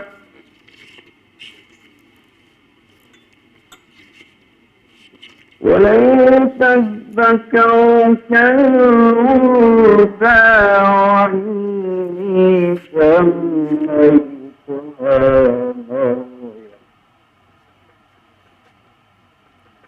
وإني سميتها مريم وإني أعيذها بك وذريتها من الشيطان الرجيم صدق الله العظيم. سپاس بۆ برای بەڕێز کاک سەردار سەعید لە شاری ڕانیە. کاک دکتۆریان جەنابەت ئەگەر ملاحەزاتێکت هەبێت لەسەر خوێندنەکەی کاک سەردار فەرموو. بسم الله الرحمن الرحيم الحمد لله رب العالمين وصلى الله وسلم وبارك على سيدنا محمد وعلى آله وصحبه أجمعين. سبحانك لا علم لنا إلا ما علمتنا إنك أنت العليم الحكيم. اللهم علمنا ما ينفعنا ونفعنا بما علمتنا وزدنا علما تنفعنا به يا رب العالمين. دەستی خۆش بێ کاکە سەرداری خۆشەویست. بیدایەت کە دەستی پێ کرد هەتاوەکو ئاەتی پێش ئەخیر زۆر باشێنای بە تایبەتی لە ئەحکامە ئیلا لە یەک دوو شوێنە نەبێت یەک دوو تێبینی بەسیتی لەسەر بوو لەوانە ئاگاداری مەخرەجی پیتیڕاء بە طرفی لیسان سەری زمان ئەیدا لە بەشی سەرەوەی دانەکان کە پێوتێ مع ما يحاذيه من الحنك الأعلى هەر بە مەڵاش و حسابە واتە سەر و پووکەکانە ئەگەر ئەم سەری زمانە بە باشی بەری نەکەوێت وەسیفەتی تەکریرەکەی دروست نەبێت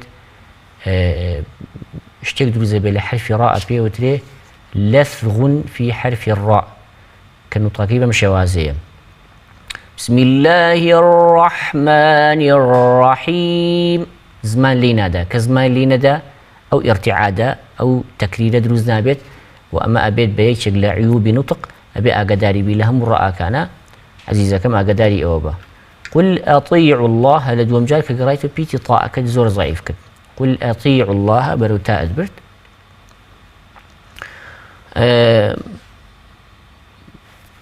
لە کەلیمەی فتەقەبەل ئاگاداری پیتی باءەکە بە تەفخیمی مەکە لە ئاەتی کۆتاییەوەی کە زۆر دووبارەت کردەوە یعنی کۆمەڵە دووبارەکردنەوەی تیا بۆ هیچ پێویستی ناکرد.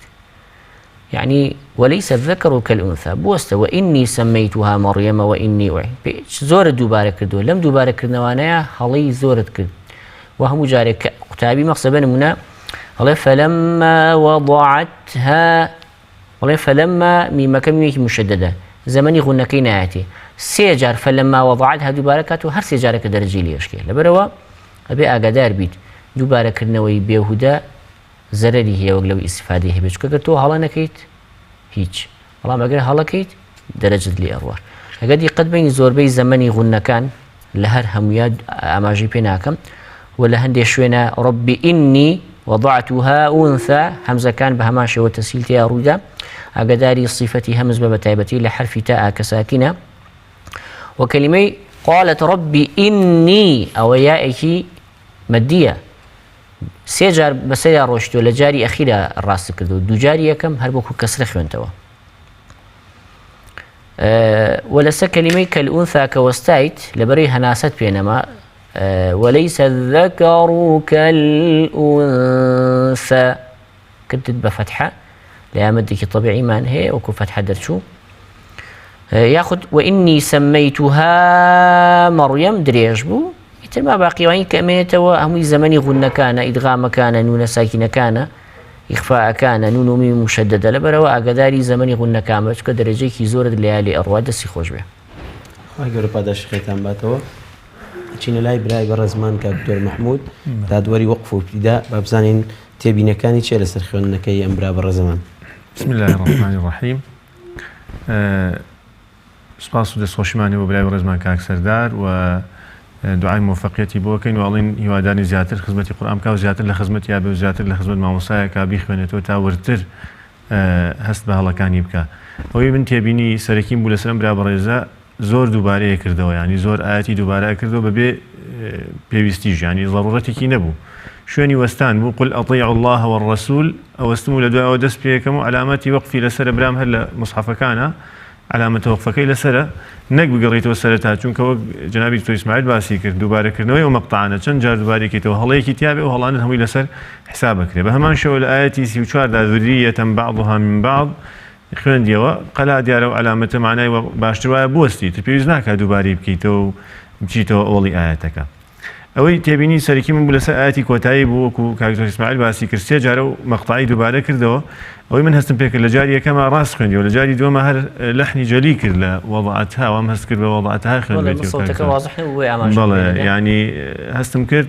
ینی ئەو دووبارەکردنەوە باسمان کرد چەند جار هەڵی تیابێ هەمووی هەڵەکانت لەسەر حساب بکرێ و بە هەمان شێوە وليس الذكر كالأنثى لەوێ شوێنی وەستانە لەو شوێنەدا وەستا دوای دووبارەی کردەوانێ و ئینی سەمەیتوها مەڕێم لەوێ وەستا کە شوێنێکی گونجاو نەبوو بە وەستان دووبارە دەستی پێکردەوە لەبەرەوە پێویستەکە قورئان خوێن خاصەتەن لە ئیختیبارە لە پێشبڕکێدا وەکو حاڵاتی مەحفەل و ئاهەنگوانە نییە حڕ بێت چۆن لەکوێ ئاوەستێ و لەکوێ دەست پێک هاتەوە ئەوانە تەقیم نەکرێ ئەمە هەڵسەنگانی لەسەر هەمووی دەرەجەی لەسەر نمرەی لەسەر هەر بۆیە بە قورئان خوێن زۆر وریا بێ بزانێت لەکوێ ئاوەستێ پێشتر تدریبی لەسەر کردی بێ ڕاهێنانی لەسەر کردوێت تا بە باشترین شێوە بیخوێنێتەوە و کەمترین شوێن بوەستێ ئیلا شوێنێک گونجاو بێ یا شوێنێک پێویست کا بوەستێ لەوێدا بوەستێ خوای گەورە موفق و سەربەرزی ئینشاءالله خوای گەورە پاداشی خێرت ئەم باتەوە برای ئازیزمان کاکە سەردار سەعید پێشوەی ملاحەزات بەم لەسەر خوێندنەکەی بۆ پاڵپشتی بۆ قسەکانی برای ئازیزم کاک دکتۆر ئیسماعیل و کاک دکتۆر مەحموود لە پێشبڕکێ نێودەوڵەتیەکانە نمرە ئەشکێت لە دووبارەکردنەوەی هەر ئاەتێک ئەگەر ڕاست بیخوێنێ و ئەگەر هەڵە بیخوێنێ ینی ئەگەر ڕاستیش بیخوێنێ کە دووبارەی کردەوە بەبێ مبرر یعنی بۆ نمونە لە وەقفی ئەضطراری نەبوو لە پێش خۆیەوە لە شوێنێکی گونجاوە دەست پێ بکە ئیلا دەرەجەی لێشکاوە لە پێشبڕکێ نێودەوڵەتیەکانە وایە بۆیە من دوو داواکاریم هەیە لە هەموو خۆشەویستان کە بەشدارن لەم پێشبڕکەیە هەتا ئەتوانن وریابن ئاەت دووبارە مەکەنەوە دویش وەکو مەحفەل مەخوێنن ئازیزانم وەکو مەحفەل شێوازێکی ترە وەکو پێشبڕکێ شێوازێکی ترە ئەبێ وریابی ئەحکامی تەجوید و مەخارجی حروف و وەقف و ئیبتیدا بە تەواوەتی مەزبوطیکەی لەگەڵ سەوت و نەغەمە کاکە سەردار کە دەنگی بەرز کردەوە لە وآل عیمڕان عەلا لە عەلا بەرزی کردەوە ئەوە کەوتە نەشازێکی سەوتی و ئەمڕێن خروجی سەوتی باشترە ذریەة بعضها من بعض لە بدایەتی ئاەتەکە و کەڵێ ذریەة بعضها من بعض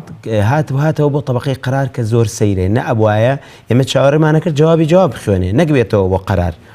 لبروا بيوتري النزول الغير مناسب في وقته، يعني تو أمام مناسب نيلم كاتا تو لبداية خوندنا كتينا بيكسر أوابيت أبو قرار باشان لا إنك أنت السميع العليم عين شت خروج الصوت هبو وخروج مقاميش هبو لا وليس الذكر كالأنثى هرشن نفس الشي بينما كومالك بوكو شونا وتري عوارض طبيعية أمانة الرجال هندك شتي سروشتي كروه كات الدنيا إنسان لكاتي دنج برز كردنوا إيش بهوي أو بك زور دنجي برز كردوا توشيبوه خلال صوت ولا توازني خنكا دركوت بلام يكشتم بلا وجوان بوكا كردي بما وضعتك وستا زور للشيخ أبو العينين شعشو خواي قبر اللي خوش بو خواي قبر باداشتي خيري بداته إن شاء الله ولي رشوا حزا كم باسي وبكم كقرآن خيونيكي بناو بانجي مصري أم إواريه كوشي دوایی کرد کە ئەویش مامۆستای خۆشەویست و بەناوبانگی وڵاتی میسر دکتۆر شێخ فەرەج الله شاذلی کە ئێمە چەند جارێک بە خزمەتی گەیشتوین لە عێراق و لە ئێران و دادوەر بووین پێکەوە ساڵی 2013 لە پارێزگای میسان داوامەن وایە کە خوای گەورە بە بەزەیی خۆی لەم مانگە پیرۆزابی بەخشێ ئینشاء الله بەیاتی خوێن و ڕستی خوێن و سێگای خوێن و دوایی لە کۆتایی یا کاک سەردار ڕستی مختلط بە بەیات خوێن یعنی نە بەیاتەکەی دیار بوو نە ڕستەکەیشی دیار بوو ئەمەش نابێ ئەوە بە هەژمارەکرێ عمومەن تیلاوەکەی خراپ نەبوو خوای گەورە پاداشتی خێری بداتەوە چینە لای برایەکی ترمان کاکە مزەفەر حەوێز لە شاری هەولێر کاکە مزەفەرگیان السلام عەلەیکم وڕەحمەت الله. وعليكم السلام ورحمة الله. کاکە مزەفەرگیان سوورەتی پیرۆزی یونس ئاەتی 62 بۆ 66 بۆ جەنابەت ئامادە کراوە فەرموو دەست پێ بکە. أعوذ بالله من الشيطان الرجيم.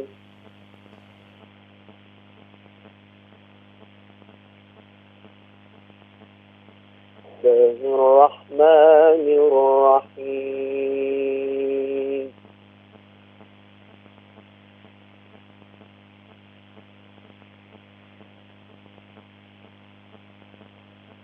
ألا إن أولياء الله لا خوف عليهم ولا هم يحزنون.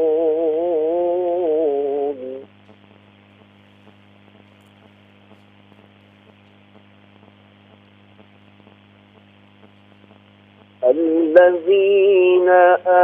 آمنوا وكانوا يتقون.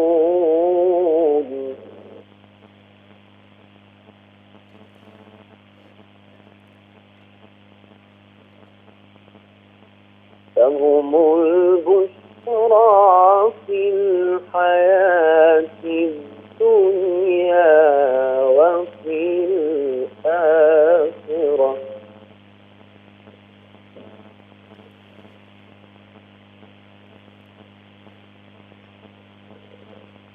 لهم البشرى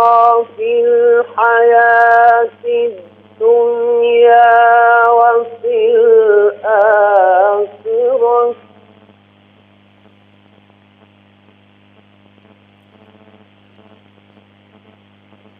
لا تبديل لكلمات الله ذلك هو الفوز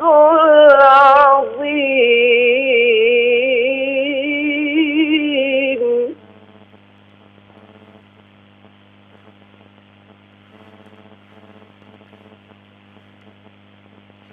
ولا يحزنك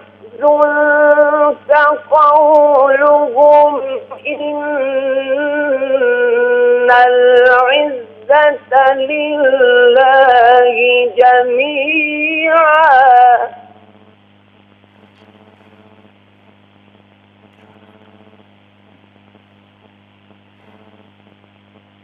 هو السميع العليم.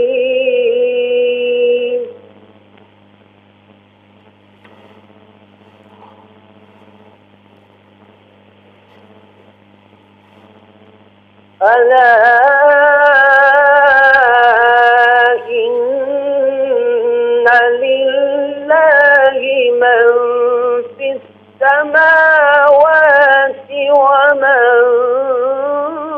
في الأرض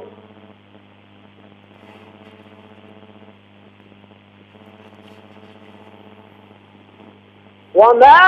يتبع الذين يدعون من دون الله شركاء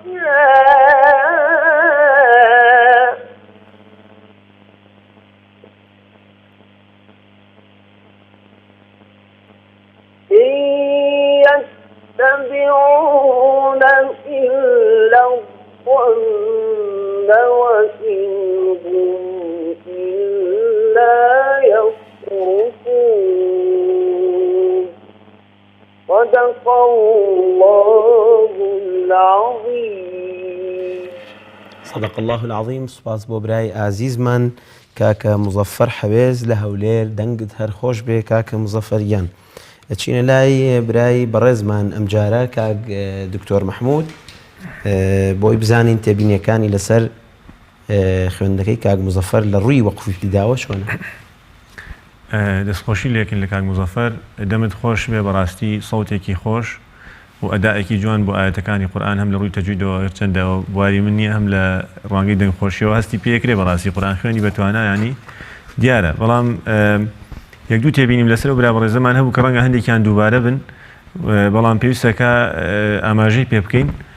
هەر تۆزێک پێشێستا باسیەوەمان کردوتمان دووبارەکردنەوە برام باش نییە ینی نابێت لە پێشبڕکێدا ئەمە وتمان لە ئاهەنگە لە مەحفەلە ئەو قورئان خوێنە شارەزا و بەتوانەکان زۆر جار دووبارەیەکەنەوە ئەگەڕێنەوە لە شوێنێکی ترەوە دەست پێیەکەنەوە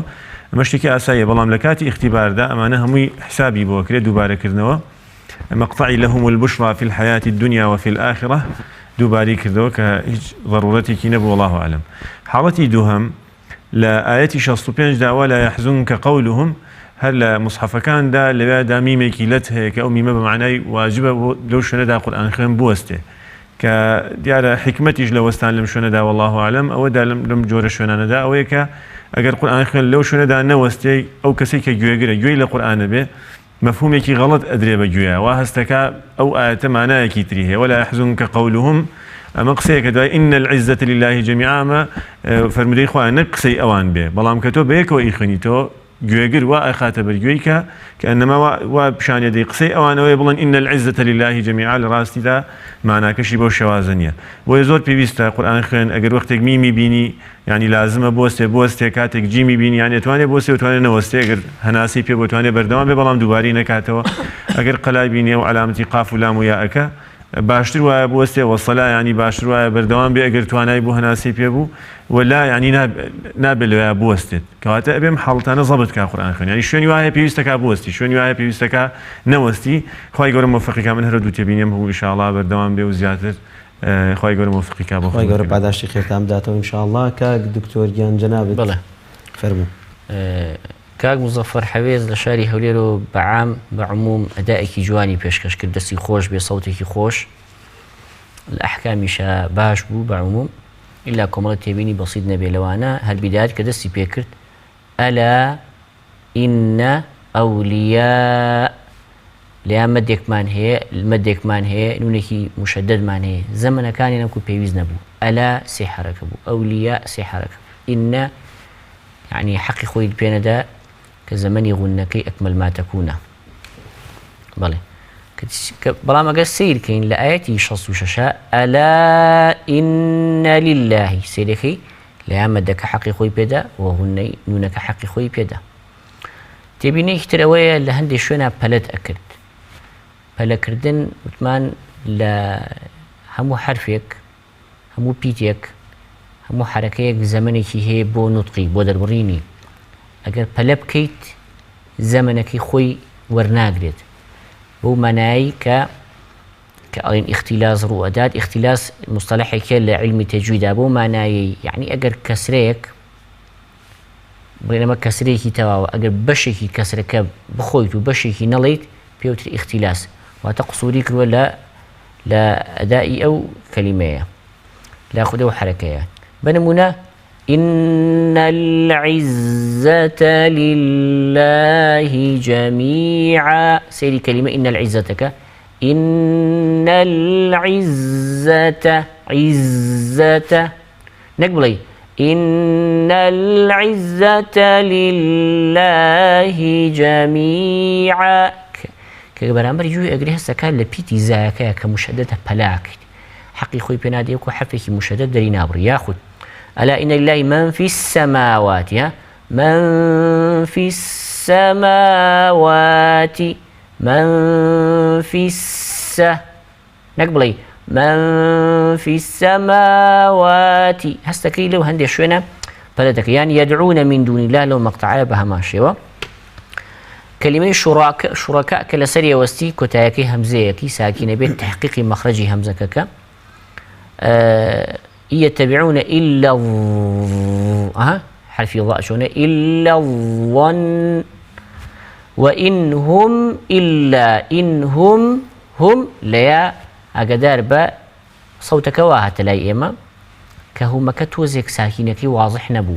حركيك تحريكك هو لدى برينيا بلان بعموم أدائك جوانو هو أدار ما قداري أم خالة بسيطانش بي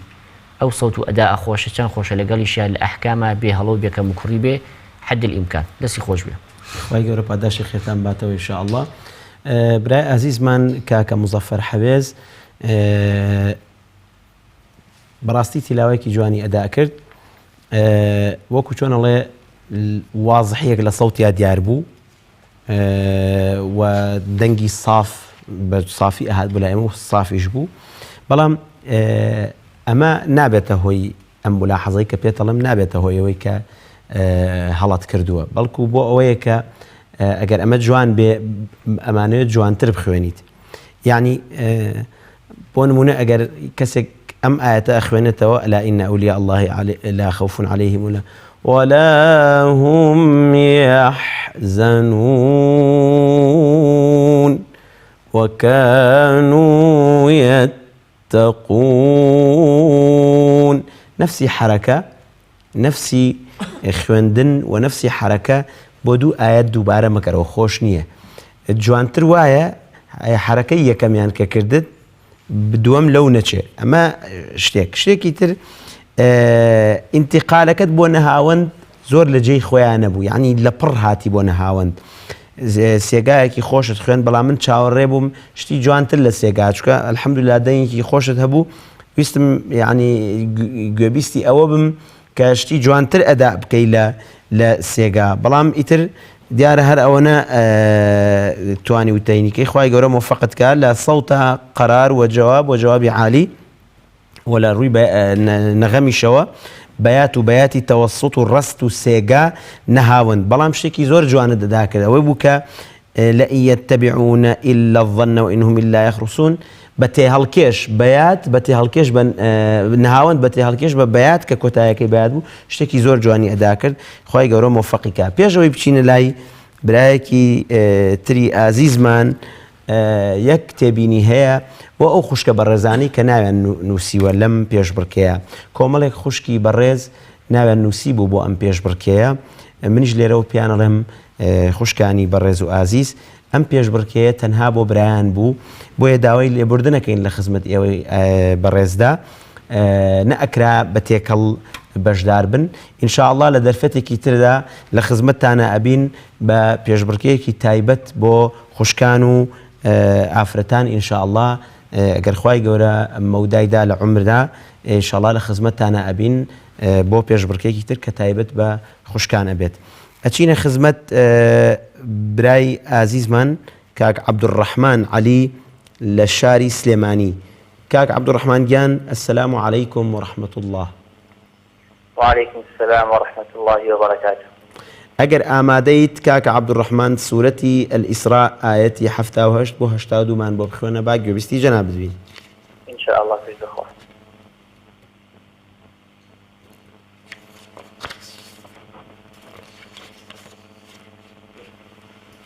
أعوذ بالله من الشيطان الرجيم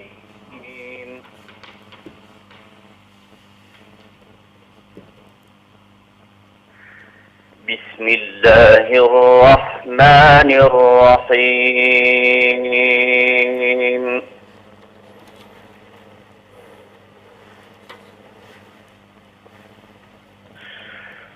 أقم الصلاة لدلوك الشمس إلى غسق الليل وقرآن الفجر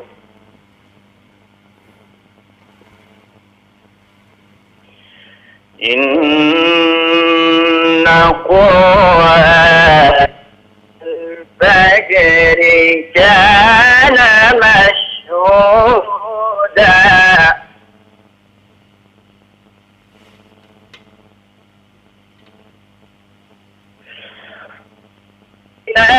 الليل فتهجد به نافلة لك عسى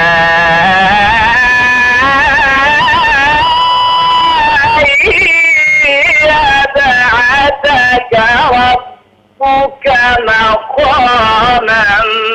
محمودا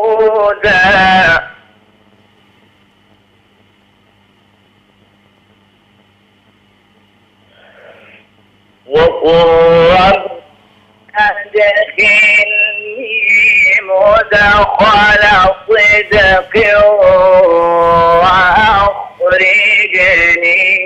مخرج صدق واجعل لي من لدنك سلطانا نصيرا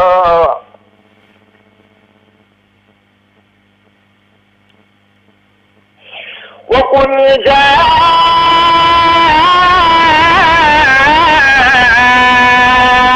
الحق وزاق الباطل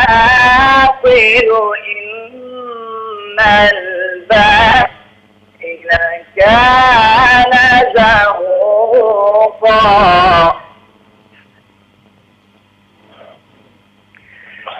وننزل من القرآن ما هو شفاء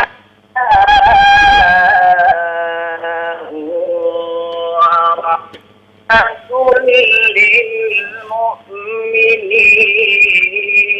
للمؤمنين ورحمة للمؤمنين ولا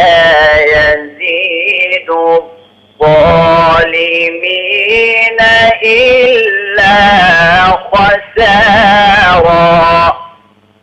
صدق الله العظيم. سپاس بۆ برای بەڕێزمان کاک عەبدوڕەحمان عەلی لە شاری سلێمانی خوای گەورە پاداشتی خێرتان بداتەوە. پێش ئەوەی بچینە لای هەردوو دادوەری بەڕێز و خۆشەویست ئەمێ بزانم برایانی خۆشەویست لە کۆنتڕۆڵ خوێندن و تیلاوەی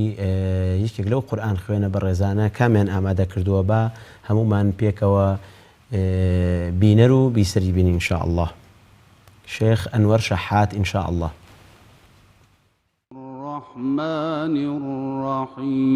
الرحيم بل الإنسان على نفسه بصيرة ولو ألقى معاذيره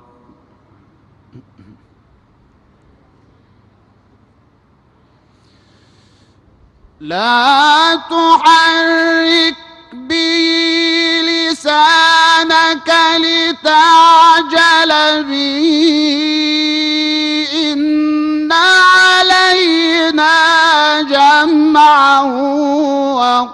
وقرآنه فإذا قرأناه فاتبع قرآنه ثم إن علينا علينا بيانه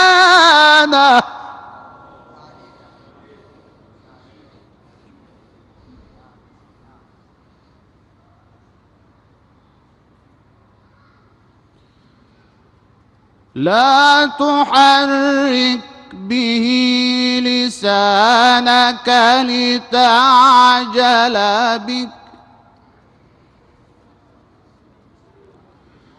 إن علينا جمعه وقرآنه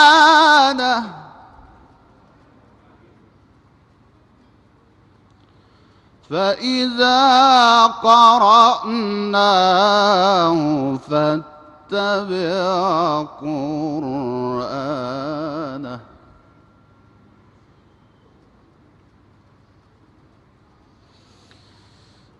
لا تحرك به لسانك لتعجل به إن علينا جمعه وقرآنه فإذا قرأناه فاتبع قرآنه ثم إن علينا بيانه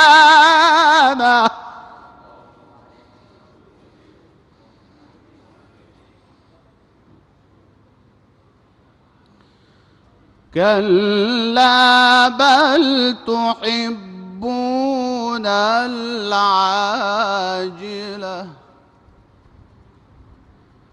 وتذرون الآخرة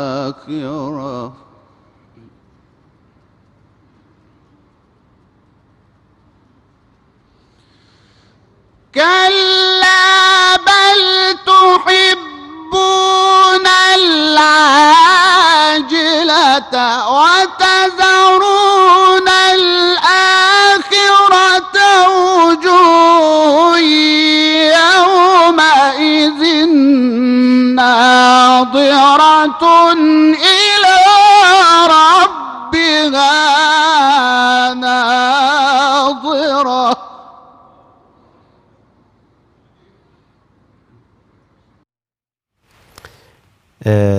بەڕاستی دەنگی خۆشە شێخ ئەنوەر شەحات کە کوڕی قورئان خوێنی میسری خوالی خۆش بوو شێخ شەحات محەممەد ئەنوەر خوای گەورە پاداشی خێران بداتەوە ئینشاءالله ئەچین بۆ لای پێشەوەی ئەو برایی ترمان وەرگرین ئەچینە خزمەت برای عزیزمان کاکتۆر ئیسماعیل بۆی بزانین خوێندنەکەی کاک عەبدوڕەحمان هەڵسەنگێنێ لە ڕووی تەجویدەوە فەرموو. دەستی خۆش بێ کاک عەبدوڕەحمان جنابی لە پێنج شوێنێت نازانم سلێمانیە چی هاتوتە سلێمانی الحەمدولله لەسەر پێنجوان حسابە کاکە کاک عەبدوڕەحمان یان دەستی خۆش بێ برای عەزیز و خۆشەویست با بەڕیز بڕۆین لە بسم الله الرحمن الرحیم بسم الله الرحمن الرحیم ئەو میمە واضحکە کە ئەمە میمە بۆی لەگەڵ نونا تێکەڵ نەبێت لە هەندێک شوێنە مەدەکانت زۆر درێژە کردەوە بەنمونە نافیلەتە لەکە عەسا نابێت لە حەدی خۆی زیاتر بوو نابێت محاولەکە ئینتیقال کە بچۆ بۆ دوای خۆی یاخود کە عەسا و تەواو کردە و هەیە بەعەثەکە نابێت هەمزەکە بە جوانی بڵێ وەزەمەنی غونەکان ئیدغامە ئیخفاء نون و میمی مشەدەدە هەرچی ئاگاداری زەمەنەکەیان بە قسووری تیامەکە وأخرجني مخرج صدق ما هڵێ ئەبێ لە کاتی واوەکە ضیمامی شەفەتینکەی مخرج صدق واجعل لي نەک بڵێ صدق نا ئاگاداری ئەوە بە وقل جاء بە هەمان شێوە زۆر درێژ بوو بۆیە لە دوایەوە کە هەمزە مەفتوحەکەی تەسهیل بەو مانایەی بڵین بە مانایەکی تر صیفەتی شیدەت لە حرفی هەمزەکەدا ڕنی نەیمە ولا يزيد الضاء بيتي ضاء حرفێکی ڕێخوە يعني حەسری مەکە مەقرەجەکەی قوفڵ مەکە مەڵێ ولا يزيد الظالمين نا ولا يزيد لو كاتيك حرف مشددك علي صوتك قطع نابي صوتك هر بردوامها ولا يزيد صوتي تيا لكاتي ويك شدك ورقري وأمينته ولا سري ويك حرفك مشدد دري وري لبرو صوتك قطع مك لكاتي وتنيا دسي خوش بهم وافقوا خاپاداشتی خێرتان باتەوە کاک دکتۆر گیان جەنابەت وەلەو برایان ئاماژە بەواکەن کە کاتەکە کەمە و دوو پەیوەندیش ماوە بەڵکو ئینشاءڵڵا فێ هەموویان بکەوین. دەستخۆشی لە برای بەڕێزمان کاک عەبدوڕەحمانەکەم دیارە ماشاءڵڵا دیار بوو پێوەی کە نەفەسی دوور درێژە ئاەتەکان لەوانەیە هەندێک قورئانخوێنی تر ناچار بوونایە بۆ ئێستانە بەزەوەی توانی بە یەک نەفەس بیخوێنێتەوە بەڵام کۆتا جاری تریژە و تێبینێ ماوەتۆ بۆ برایانی تریشمان تومان لە هەندێک لە مصحفەکانە لەسەر للمؤمنین لا هەیە لە هەندێکیانە نییە ئەوەش لە وەگوتمان مەسئلەی وەقف و ئیبتیدا مەسئلەیەکی ئیجتیهادیە و زانایان کە وەختێک دانراویان لە بواری وەقف و ئیبتیدایە داناوە هەرێکیان ڕایەکیان هەیە هەندێک ئەم جملەی ولا يزيد الظالمين إلا خسارة ئەڵەن سیلەی ماکەیە بۆیە جوانتر وایە قەتع دروست نەبێت لەوەیە چونکە وا دەرەکەوێت کە نەما جملەیەکی سەربەخۆیەوە هەندێک واتێکا کە نەما بڵێ بخوێنیتەوە ظالمونە بۆیە پێویستەکە ڕەبتی بکەینەوە بێک ڕەبتی کردەوە بەڵام وەستانەکە هەندێک لەسەر وەستانەکەش قسان هەیە وەلحاڵ خلافێکی لە بینی زانایان هەرچی بێت وەقفێکی حەسەنە وەستانەکەی باشە بەڵام بچیتەوە پێشتری لە وەڕەحمەت للمؤمنین دەستی پێکردەوە خوای گەورە موفقیکا و سەربەرز بێ ئینشاءڵڵا ئەجمعین. کاک عەبدوڕەحمان عەلی لە سلێمانی خوای گەورە پاداشی خێری باتەوە تیلاوەیەکی جوانی ئەدا کرد بەیاتی خوێن و ڕستی خوێن و سێگای خوێن نەهاوەندی خوێن تۆزێک ئاماژەی لە خوێندەکە بە مەقامی کورد کرد و چۆ بەیات شتێکی باشی کرد و قەرار و جوابی خوێن بەڵام نەسیحەتم بۆ کاک عەبدوڕەحمان ئەوەیە برای ئازیزمان لە کاتی دەنگ هەڵبڕینە وریابە جاری وایە لەو کاتی دەنگ هەڵبڕینە نەشاز و خروجی سەوتی دروستە بێ وەکو ئەوەی کە لا قل ربي أدخلني مدخل صدق وأخرجني مخرج صدق لچەند شوێنێکە خروجی صوتي هەبوو هەروەها لو ننزل من القرآن ما هو شفاء ورحمة للمؤمنين لدواي شفاء أو خروجي صوتي هەبوو خوای گەورە موفقیکە إن شاء الله. ئەچینە لای برایەکی ترمان کاک ئەبوو بەکر مشیر لە پارێزگای هەڵەبجەی شەهید كاك أبو بكر جان السلام عليكم ورحمة الله. وعليكم السلام ورحمة الله وبركاته. كاك أبو بكر جان آمديت؟ بلى ما سيغرق. ديبرا عزيز من سورة آل عمران آياتي 144 بو 146 من باب خوانه باقي وبستي جناب بين.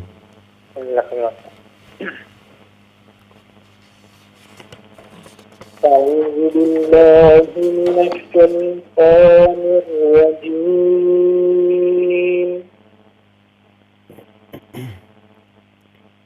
وما محمد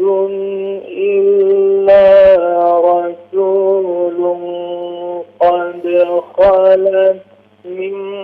قبله الرسل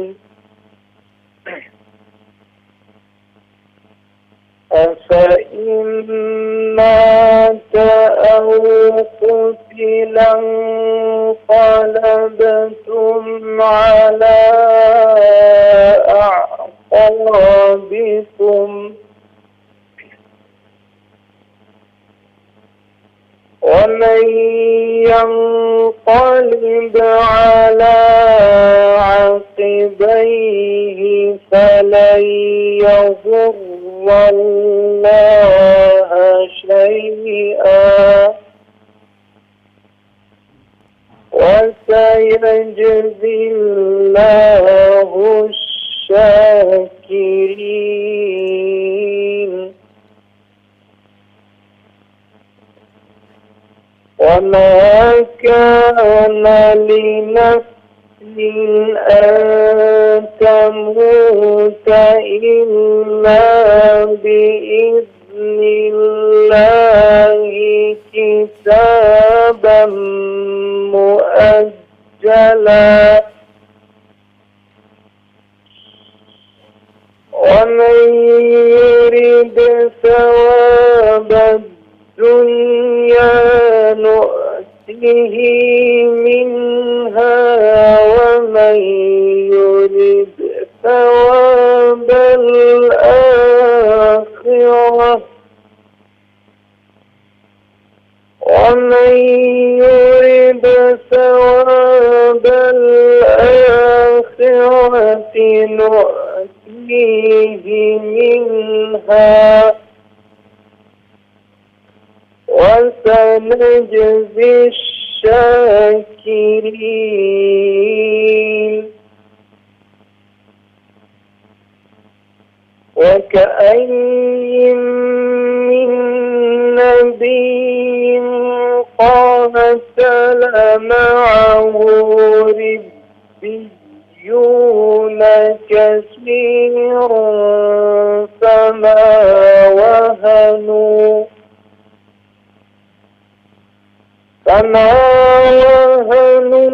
لما أصابهم في سبيل الله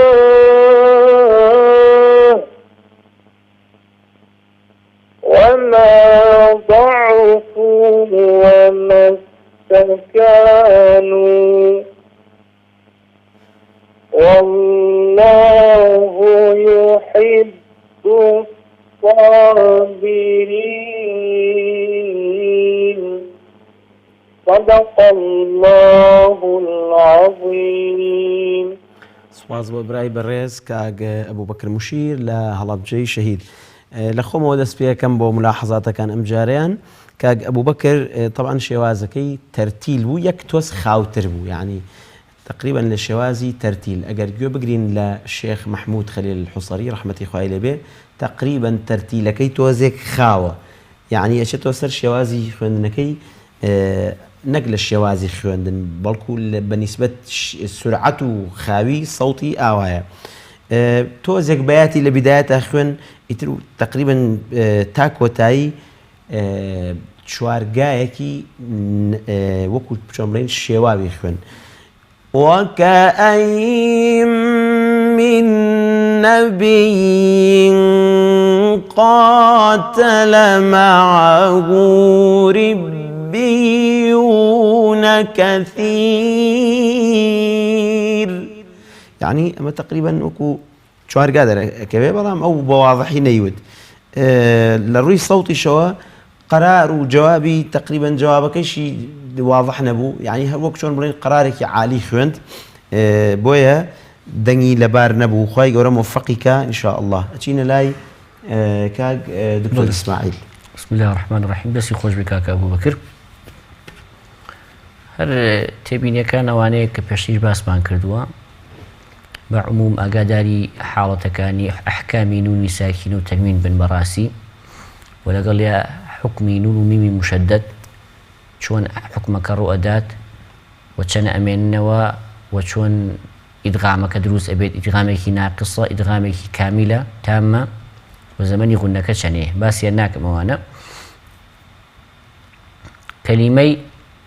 ومن يريد ثواب الآخرة نؤتيه منها نؤتيه تاءك مكسورة هاءك صلة مدك طبيعية أقداري ببعض ما يخوين روا كلمة من قبله الرسل لبداية الآتية كما أقدار با الرسول أقداري ضمي سيناك بدسي خوش به خواهي قرأ موفقتانك إن شاء الله كاغي دكتور جان جنابت بله لا بالنسبة كاغي أبو بكر ودسخوشي ليكم لآتي صوت شلوبيان جدا دوباره كردنەوەی هەبوو ینی سەرەتا ومن يريد ثواب الآخرة نؤتيه منها خوێندەوە دواتر جارێکە گەڕایەوە لە ومن يريد ثواب الآخرة دەستی پێ کردەوە و هەڵەی جەلیشی کرد والله أعلم وا هەستم کرد دواتر بە هەمان شەو لە ئاەتی دوایەوەدا فما وهنوا وەستا لەوێ فما وهنوا لما أصابهم في سبيل الله وما ضعفوا وما استكانوا باشتر وابو بشي أوندي بخوێنداوە تا في سبيل الله ڕاستە ئاەتەکە درێژە و پێویستی بە وەستان هەبوو بس گونجاوتر وابو لسر في سبيل الله بوسط شو كلها جملة أو كمتعلقة بوهنو تواو أبو خواهي قولة موفق وسربرزيكا وبردوام تريكا على أجمعين خواهي قولة إيوش موفق كاتشين الله آخر بجدار بو كاكا بخاري خورشيد لا تقتق السلام عليكم ورحمة الله. وعليكم السلام ورحمة الله وبركاته. كاكا بخاري جان أجر آماديت سورتي بيروزي البقرة آياتي جمارة 285 بۆ 286 مان بۆ بخوێنە با گوێبیستی جەنابەت بین فەرموو. أعوذ بالله من الشيطان الرجيم. بسم الله الرحمن الرحيم. آمن الرسول بما أنزل إليه من ربه والمؤمنون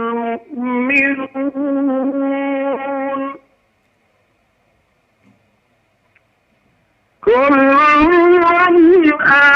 آمن بالله وملائكته وكتبه ورسله لا نفرق بين أحد من رسله وقالوا سمعنا وأطعنا غفرانك ربنا وإليك المصير.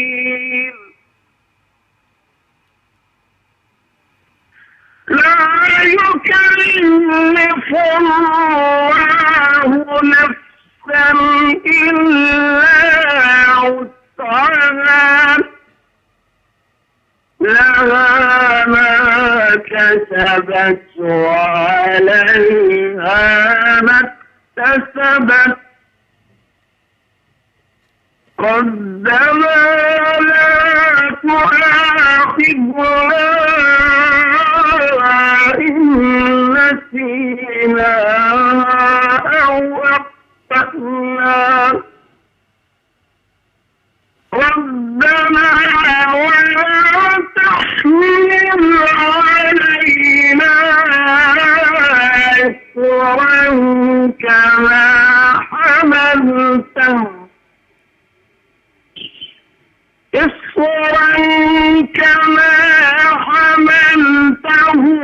على الذين من قبلنا ربنا ولا تحملنا لا طاقة لنا به واعف عنا واغفر لنا وارحمنا أنت مولانا فانصرنا على القوم الكافرين. صدق الله العظيم.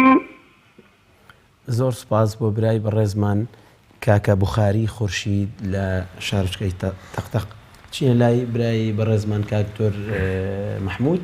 دادوەری وەقف و ئیبتیدا بۆی بزانین تێبینیەکانی لەسەر خوێندنەکەی کاکە بوخاری. دەستخۆشی لە کاک بوخاری یەکەم خوای گەورە سەربەرز و مۆفەقیکە لە ئاەتی 285دا لەسەر وشەی بۆ ڕوسولی هەوەستا کە زۆرێک لە قورئان خوێنەکان لێرەدا ئەوەستن. دیارە ئەم جۆرە وەقفە زانایان پێڵن وەقفی حەسەن، دیارە وەقفی حەسەن بریتە لەوەی کە جوانە لەسەری بوەستی بەڵام ولا يحسن الابتداء بما بعده، جوان نی ڕاستەوخۆ دەست بکەیتەوە بەوەی دوای خۆی، چونکە ئەو جملەی دوای خۆی پەیوەندی هەیە لە ڕووی ماناوە بە پێش خۆیەوە. هەر بۆیە وەستانەکەی گونجاو بەڵام دەستپێکردنەوەکەی لەلایەن نوفەرریقەوە گونجاو نەبوو والله ئاعلەم. تێبینی دووهەم لە ئاەتی 286دا دیارە لەم ئاەتەدا ئاەتێکی دوور درێژە بەڵام لە مصحفەکاندا زانایان دیارە بەپێی ئیجتیهادی خۆیان و مصحفەکان ئەو بەپێی ئەو کتێبانی لە بواری وەقف و ئیبتیدایە هەن عەلاماتی وەقفیان تیاداناوە و زۆری عەلاماتی وەقف تایە، شوێنی وەستانی گونجاو تایە، بەڵام وەستانێکی کرد لەسەر وشەی کەما حەمەلتە کە والله ئاعلەم گونجاو نییە، چونکە یعنی وەقفێکی حەسەنیش نییە، چونکە ئەو جملەی دوای خۆی پەیوەندی پێوە هەیە و على الذين من قبلنا ڕەبتی هەیە و ئاەتەکەش ئەوە درودرێژ نیە، ئەو مەقطعەوە درودرێژ نیە پێویستی بەوەستان بێ و بە هەمان شێوە لە ئیسڕەنەوە دەستی پێکردەوە کە دەستپێکردنەوەکەشی هەر گونجاو نەبوو. خوای گەورە سەربەرز و موفەقی کاو بەردەوام بێ. خوای گەورە پاداشتی خێریەوەش بداتەوە. کاک جەنابەت فەرموو. دەستی خۆش بێ هەر بە کورتی تێبینەکە عەرزی کاکە بوخاری یەکەم، یعنی کە سەوتی خۆت بەکارهێنی بە شێوازێک بەکاری بێنە تەئثیر لەسەر ئەحکامی تەجوید نەکە. سەوتی زیاد لە حەدی خۆی یاخود بایەغدان زۆر بە ئاواز بە نەغمەکەی وا بکەی ئەحکامی تەجوید پێشەکەی ئەوە هەڵەیە نابێ. لە بیدایەت أعوذ بالله من الشيطان الرجيم أو ميمة صفتي قلقليمة دري وملائكته وكتبه همزي ملائكة تسهيل مكة ورسوله سينك ضميه ضم شفتينك لا نفرق بين أحد تحقيق مخرج همزكك وقالوا سمع نك سمعنا نابت لا هندي شونا بهلت كلم وتني كلماتك أنا وكو غفرانك ربنا لكلمة ربنا ياخد أواني تيجي مقصبا من بيوندي بصفات حرف كانوا هو وكو صفتي همز لحرف تاء كساكن بيت لا ربنا بأكاد تكلمك ببي مال ربنا ميمي با صوتي ميمي تيانا بي أو أخطأنا طاء أو أخطأنا لتاء ونزيل بزياتر تايبتي لكتايشك صدق الله العظيم بيتي صادكت لسين ونزيل بو أقداري أو تبينيانا با خواهي قورة پاداشتی خيرتان باتوا كاكا بخاري خورشيد خواهي قورة پاداشتی خيرتان بداتوا إن شاء الله براي عزيزم تلاوكت يكم جار لا ترتيل أشو يعني وكو شيوازك ترتيل أشو بزوية توزك خاوبو شكو بيقنا ما تخوندد ويكسر بجواب دست بيكر نقرار تبو نجوابي جوابت بكار هنا طبعا أمانة وكو خلل أجمير لين لكاتي تلاوة تعوذوا بسملة لمدرسة عراقية شو لشيواز عراقية شو بيات وصبات خوند ونهاوند خوند بيات نخوند بتواوتي بس لآمن الرسول بما أنزل تقريبا بيات بدواي كرتوا بالصبا يعني وكأنما بداية آيات كثر بالصبا دس بير كردوها أمش للروي يعني ياساكاني مسابقاته نابع بتو بو مقامي دست بيكرد بيات همو قارئ كان بو دست بيكرد وبوش كوتاي بيني تو نبو دست بيكرد نبوش كوتايد بينا بلكو بشوارجا كوتايد بينا صبات خن نهاون خن شوارجا وتطاوبي بشوارجا تواوت كتخوي جورا موفقتان كا ان شاء الله تشينا لاي برا عزيز من كا محمود خوي جورا پاداش تام دات وكاتي برنامج كمان تمر توابون شو خوي جورا سكوتان كا ان شاء الله ان شاء الله این رانی برز لقل هاوكاري زور خوشويستم براي برزم كاك محمود كركوكي وبهاوكاري واركي او ليجنا برزه هاتينا كوتاي ئەڵقەی ئەمڕۆژمان خوای گەورە ئەم بەرنامەیە بکاتە توێشوویەکی باش بۆ قیامەتی هەمومان و توانی بێتمان مڵۆیەک بخەینە سەر خەرمانی چاکە و پاداشت و عیبادەتی ئێوەی بەڕێز و خۆشەویست و میوانێکی بەسوود و ڕۆحسووکیش ببین تا بێگەیشتنەوەیەکی تر بە خوای گەورە مێرەبانتان ئەسپێرین خواتان لەگەڵ و لە پەنای خوا دابن.